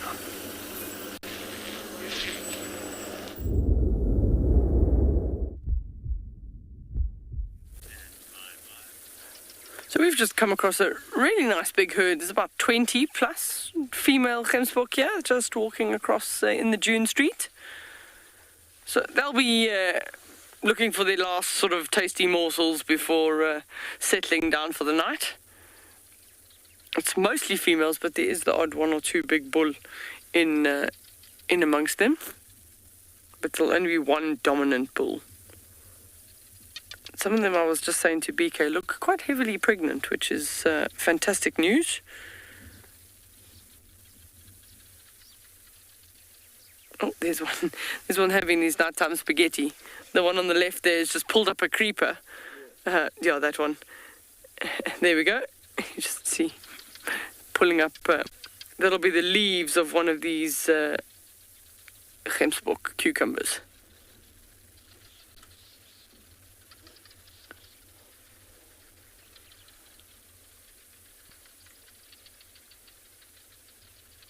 So that's a relatively, no, I was going to say. So long, thin horns, females at a long distance. It's pretty impressive to see a large group like that. You just see how some are so much larger than others with their horns. They'll just be older. Can hear the barking geckos starting, so we'll just be quiet for a minute or two, then you can hear all the little barking geckos. They're starting to wake up now.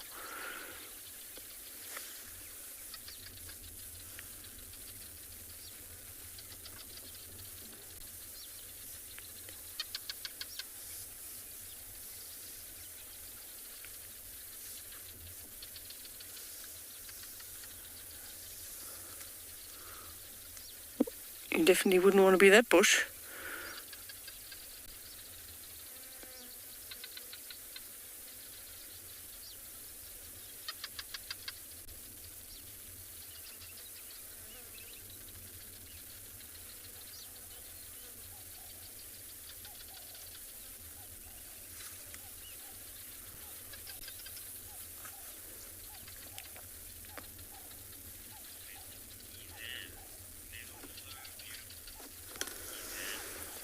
So Izan's comment is that they are so beautiful. I totally agree with you.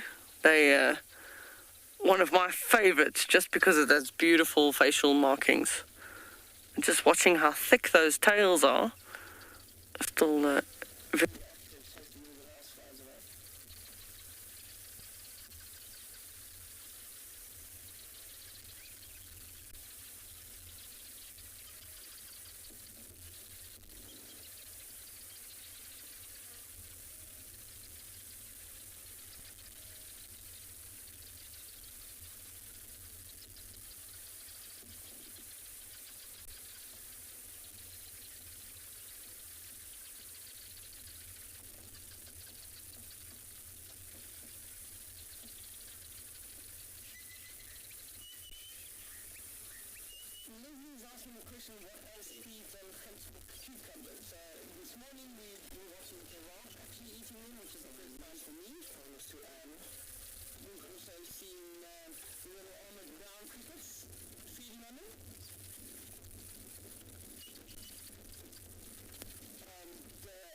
you.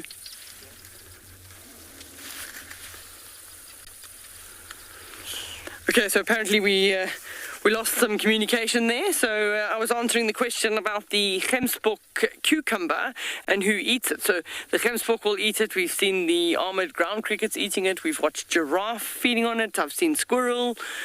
It's only starting to ripen now, so it's going from sort of a green spiky fruit and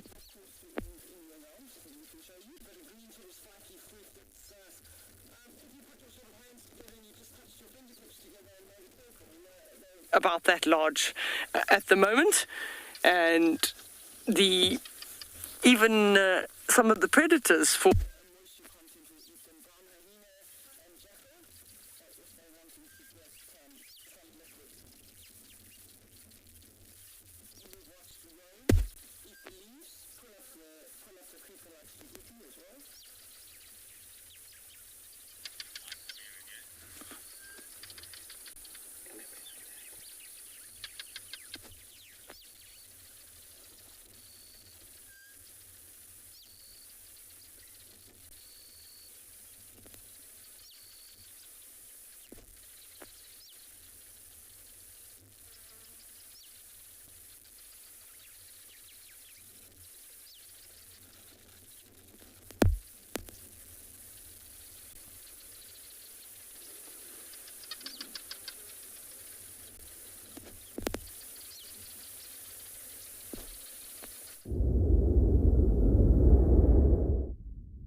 Can I go? Thank you.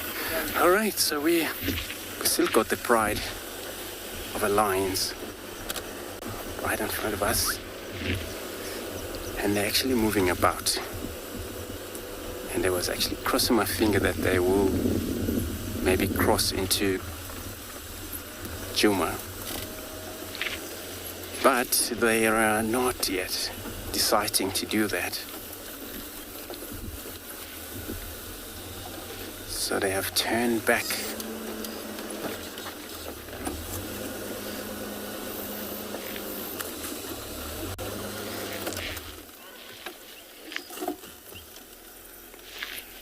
Probably this is all about hunting situations.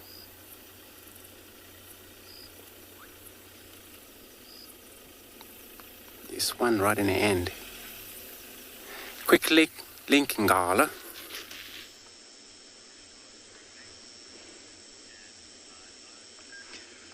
Welcome back, everyone. And as you can see, we have managed to find more lions this afternoon. It was actually Rowan who was out and he saw tracks of them and drove up the river and found the pride. This is the rest of the pride that was around that wildebeest carcass this morning. And if you count from right to left, you can see 1, 2, 3, 4, 5 larger lions. The one that's moving on the far right, that's one of the 2-year-olds. Moving in the tracks, there we go, he's on him, and the one just to the left is also the 1-year-olds, another one of the 1-year-olds. And yeah, there we go, they are the very small youngsters. They're just over 2 months old youngsters that have now almost completely been integrated with the pride. There will be stages where they will move away from the pride and separate and rejoin depending on the pride's movements. And if you look at the one behind that little one that Odie was on, just the one that's looking sort of across to the right-hand side of us, it is because we are surrounded by elephants as well. So there's a herd of elephants feeding here in the river, and that is what the lions have got their attention on. And you can see that's actually quite a small elephant, maybe about 4 or 5 years old, and mom just there to the right. So absolutely spectacular way to end off the afternoon. Set off looking for lions and elephants, found our elephant, then we found some lions. I'll try to break.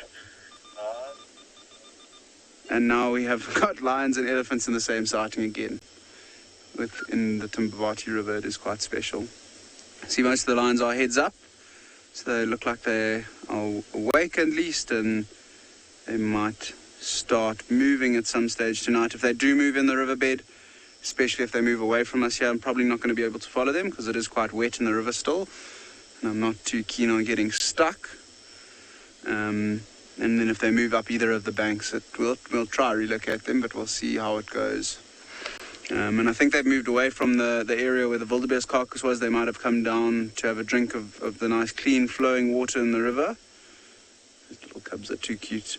And also, as we mentioned, with that other lioness in the den site, so a quick recap on her, she did move up into the den where we think the cubs are.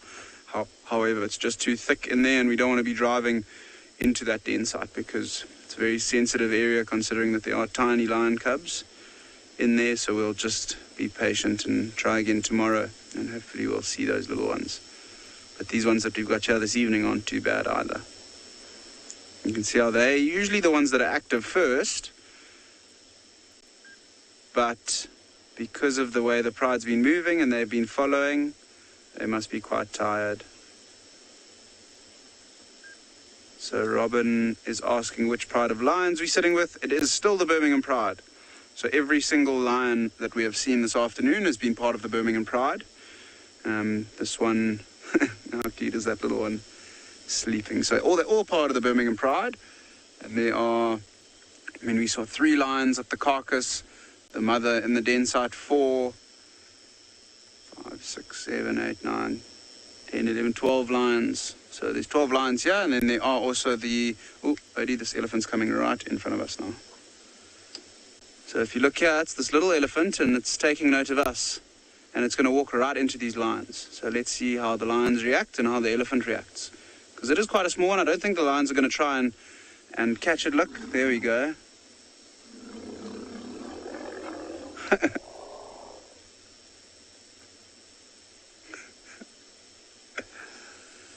There comes Mom across. Mom's definitely going to chase the rest of the pride. Now watch this.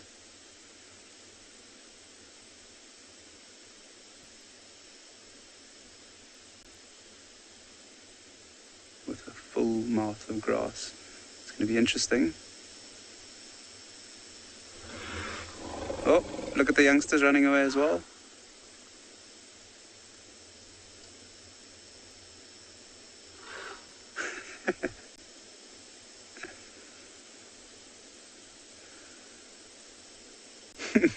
I wonder if those smallest youngsters that we saw here have been chased. Oh.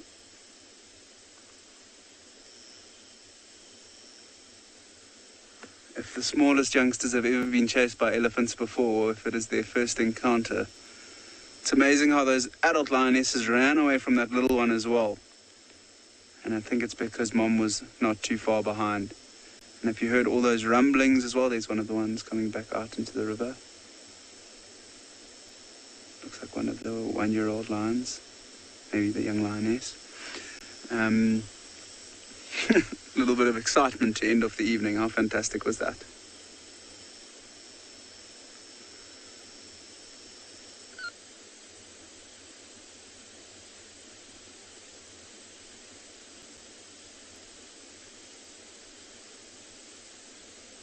Just going to give a second. We just listen. Maybe we'll hear some contact calls from these lions, from the mother calling the smallest youngsters. Yeah, that was ridiculous. How was our timing? I mean, we literally got here, and 5 minutes later, that whole little scenario played out. Couldn't believe how brave that young elephant was.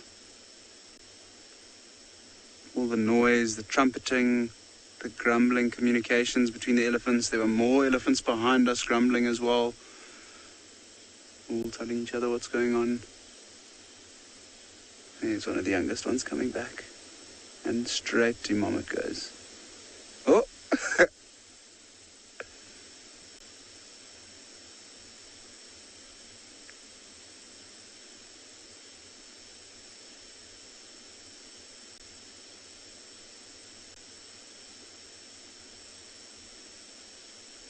The lions aren't too phased. They just get chased, move away, and then come back to their original position. Big lioness having a yawn there as well. Just a good sign of them becoming active. Oh, and there's the other little ones coming through as well. And the last one.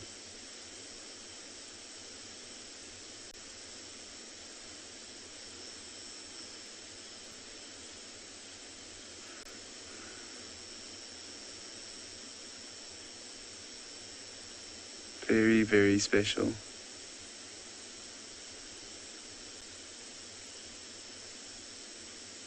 And I haven't mentioned it, but we are shooting in infrared right now. which means that we are having no impact on these animals in terms of shining lights on them. If we didn't have the infrared technology on this vehicle this evening, we wouldn't have been able to be here, because not only these little cubs, but even the ones that are just under 1 year old are still too young to have spotlights on in terms of and beyond rules, as we just want to be as sensitive as possible. And you can imagine these bright spotlights, although they don't impact the nocturnal animals that much, or as much as the diurnal animals, they still don't love having the lights shone in their eyes. And for the little ones, we want to keep those off. So it's very special to be out here with this infrared camera, sitting in the pitch dark and having that whole scene unfold in front of us. See how the lines are all starting to stretch, walk around. See that one line is grooming herself.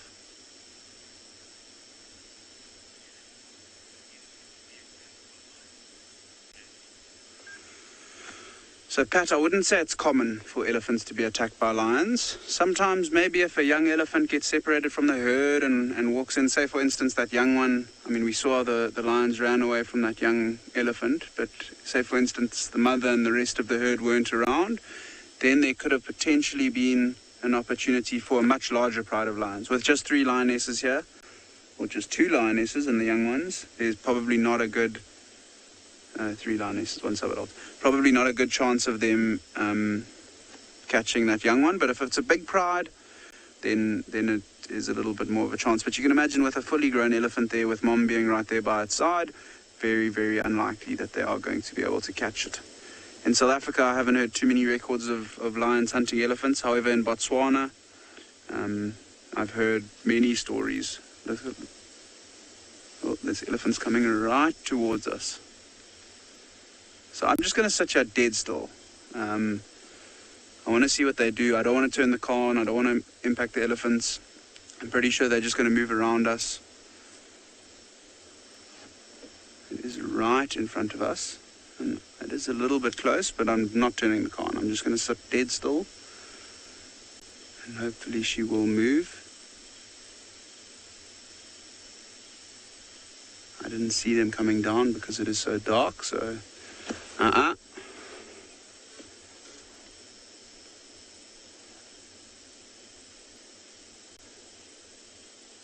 is absolutely pounding right now.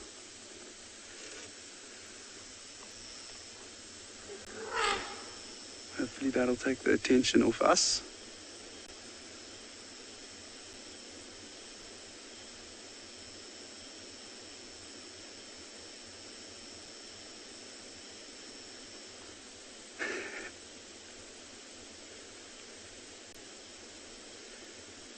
Going to give this female 1 more second. If she doesn't move away from us, if she does look like she might face towards us again, I might just reverse a little bit. But I do think turning on the car might give her a bigger fright than just sitting here in silence.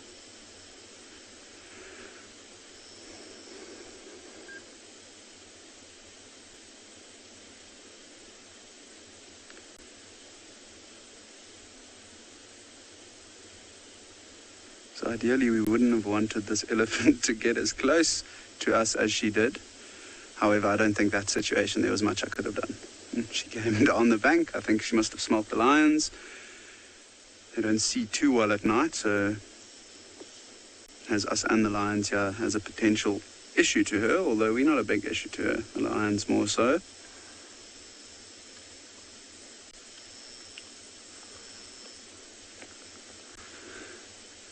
Action on action on action this evening. Look at the little ones. Mom's taking the little ones away because they're definitely the most vulnerable here.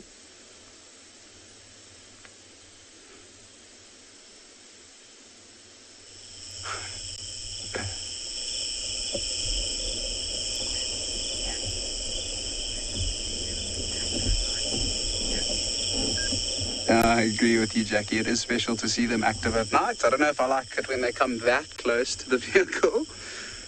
She was right in front of the car, but it is special to see them at night, and I'm just watching her carefully to make sure that she doesn't come towards us again. And I might even just quickly turn the light on to check if there are none in front of us as well. No, nothing in front of us. But I think sitting still with the vehicle off is definitely the best thing to be doing right now.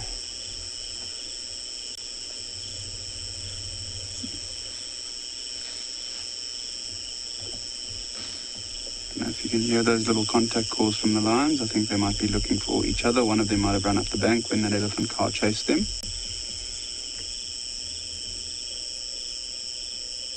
Excuse the aerial as well that is in view. It's just, I don't want to turn the car on now. So I'll wait for this female. She seems to be chilled. Eddie, I'm happy if you are. I'm just going to sneak forward a little bit. Just so we put a bit of distance between us and her.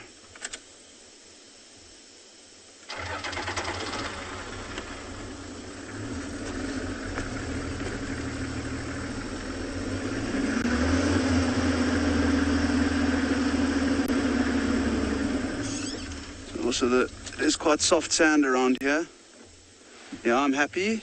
So it is quite soft, the sand here, so I don't want to be moving around too much. Look, we don't want the lights on with these small lines here as well. So I'm just going to have to bear with that aerial in the way. I actually might be able to grab it and pull it down. Let me do that.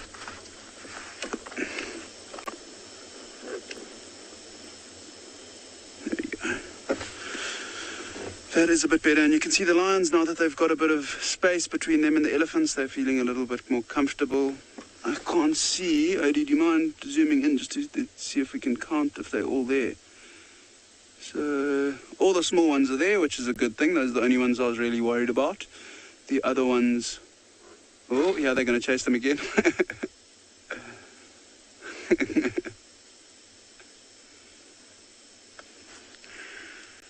Such a special sighting.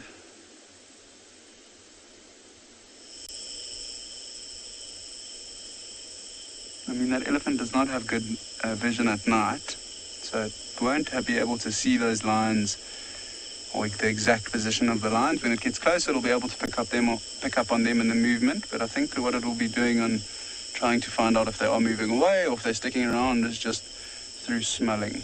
There isn't much of a breeze blowing right now. And those lions are completely relaxed again.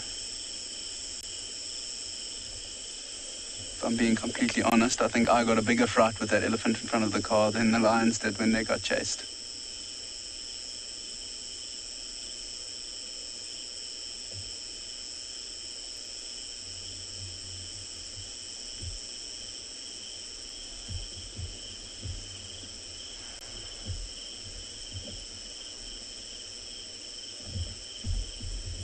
Dead silent, so you can't even hear them moving around in the sand. This looks like it might be a young bull.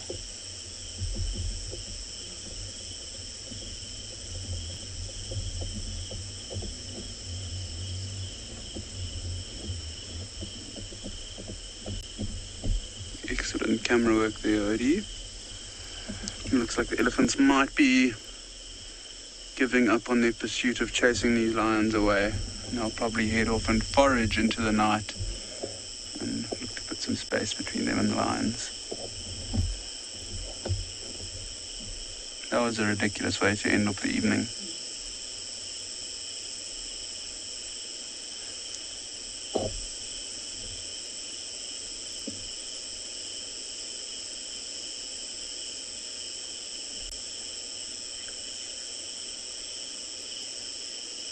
So we're going to stick around here and see what happens if the lions end up moving off, if the elephants come back, and we'll just see what plays out here.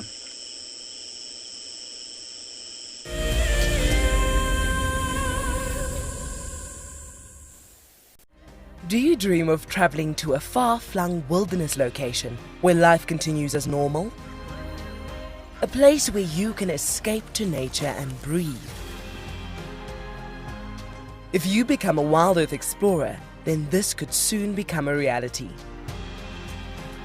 Subscribe today and stand a chance to win regular travel prizes.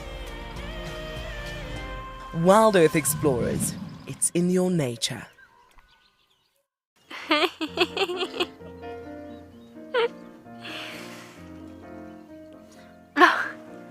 Oh, what are you doing? Are you trying out for the ballet?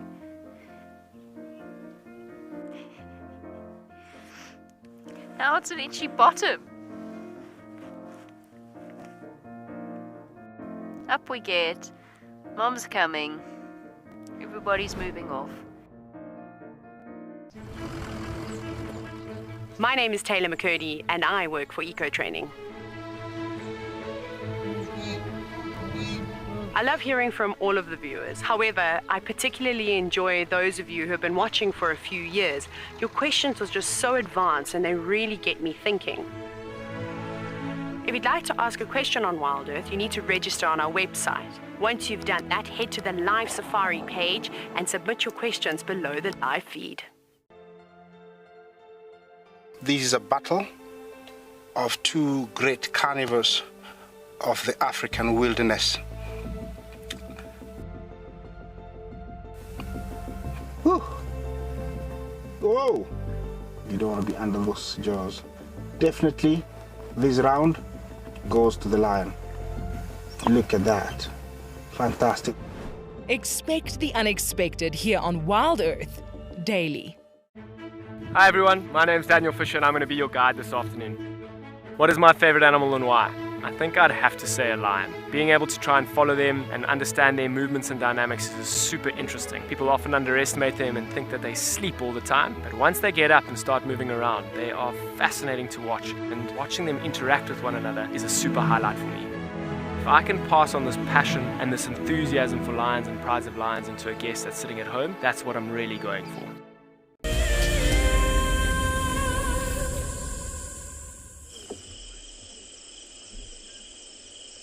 Welcome back everyone, and as you can see the lions are still very static in the riverbed. One of the older youngsters moving around a bit. I think what I'm going to do for the next couple minutes, let's just watch these lions and see what they do and listen to the night sounds. Maybe we get an owl calling or a hyena calling, something like that. I'm just going to be quiet for a couple minutes.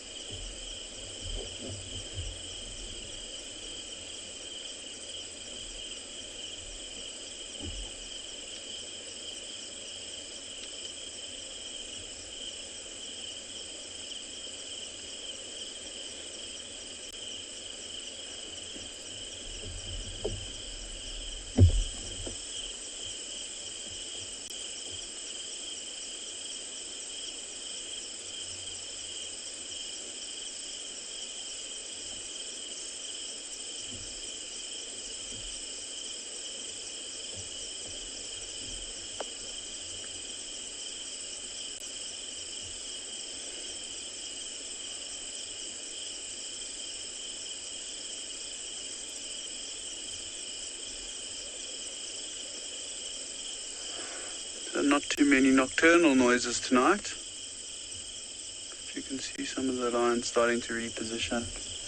Hoping that the youngsters maybe get a little bit playful for us. You can see all the insects as well flying about this evening in the riverbed.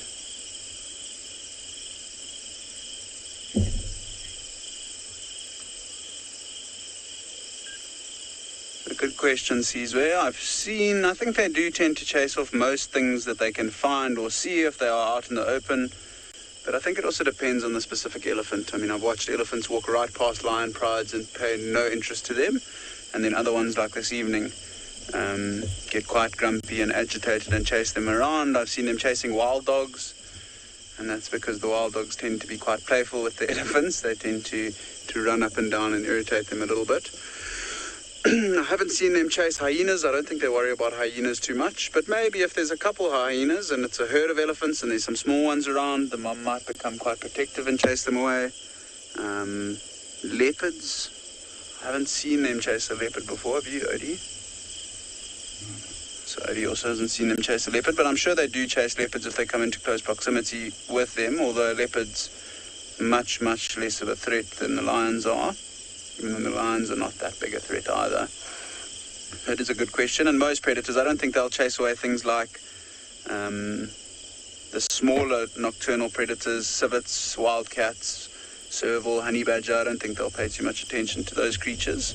And they also will often go away or go by unnoticed when moving past things like elephants. Lions, just because there's so many around and because they are the largest predator that we get here, I think that's why they tend to. I don't know if you heard that. There's still elephants trumpeting behind us. So I don't know if maybe there's a bull elephant that's giving them a bit of a problem. Maybe those 2 male lions are coming down towards us, our area, and they've spotted or smelt them. But definitely special way to end the evening. It's dead still as well. There's now not a breath of wind, so it is quite warm in the riverbed. It's quite humid, but not too bad.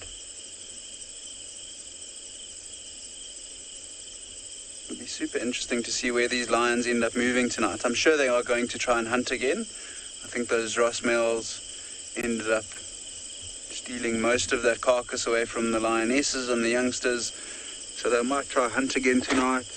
There's a good chance we might find them in the riverbed tomorrow. Maybe they're going to move towards where the other lioness that we saw denning was tonight. There's a chance that could happen. We haven't seen them very much north of the Timbavati River for a while. I think once in the last 2 weeks they've been on the northern side.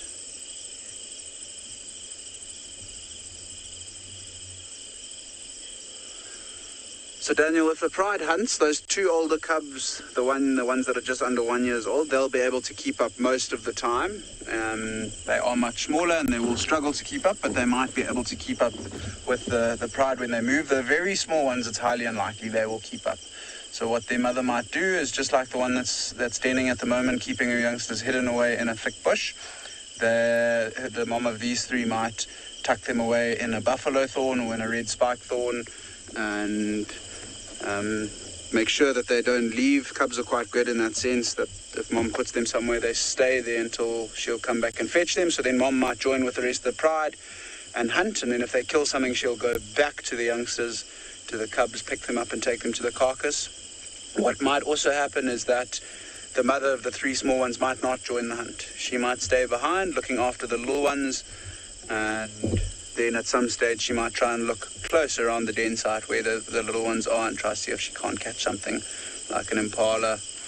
You know, often there's animals that will wander through where the lions are sleeping or resting. But I mean, the last few nights, from 3 nights ago, I think, when you saw this pride, when the cubs were first introduced to the pride, these small cubs with Fred, since then they've moved 2 nights in a row. And I wouldn't say they've moved big distances. Maybe last night they maybe moved 2 kilometers. So the little ones they must have struggled. You can imagine, look at those small little legs and the small stride that they have. They're going to struggle to keep up with these big lions, especially if they are hunting. Because when they hunt, they are on the move. They're moving quite quickly. And then last night they moved not even a kilometer. And both nights they were able to catch something. 2 nights ago, one of the lionesses caught an impala. I wasn't on drive, but I heard she caught an impala. And then obviously last night, between these lions that we're watching now, the sub-adult female that we saw earlier and the 2 males, they also ended up catching that wildebeest. And I'm pretty sure it would be the 2 mothers of the cubs that we have here, the 2 older lionesses that would have been involved, maybe the sub-adults as well, but probably the 2 older lionesses that would have been more involved in the hunt last night.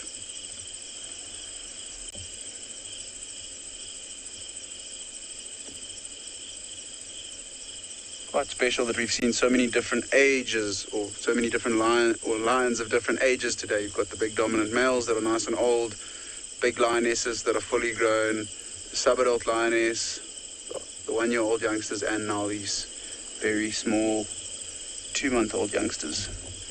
You can see climbing onto mom, and look at the one as well starting to suckle. You can see the cubs are getting quite playful. They're looking to mom to try and have a drink. One is actually drinking over the back of the mother, with the other one in the usual position. Sometimes mom will get a bit irritated. You can imagine those sharp teeth on those teats of hers. Sometimes a little bit sore, so you might see her swat them. Oh, look at that little one grabbing at mom as well. It has been another absolutely superb day out on and beyond Ngala. And from the sounds of it, I mean, Tswalu with the cheetahs, special. Chad had the cheetahs feeding on an impala and elephant swimming as well. Juma, Andrew with the lions, Lauren with the hyenas, and the Gemsbok and Tswalu as well. So a very special day, and I'm sure tomorrow will be just as good. So 6:30 tomorrow morning, South African time. I'll see you all out here. Thanks again for...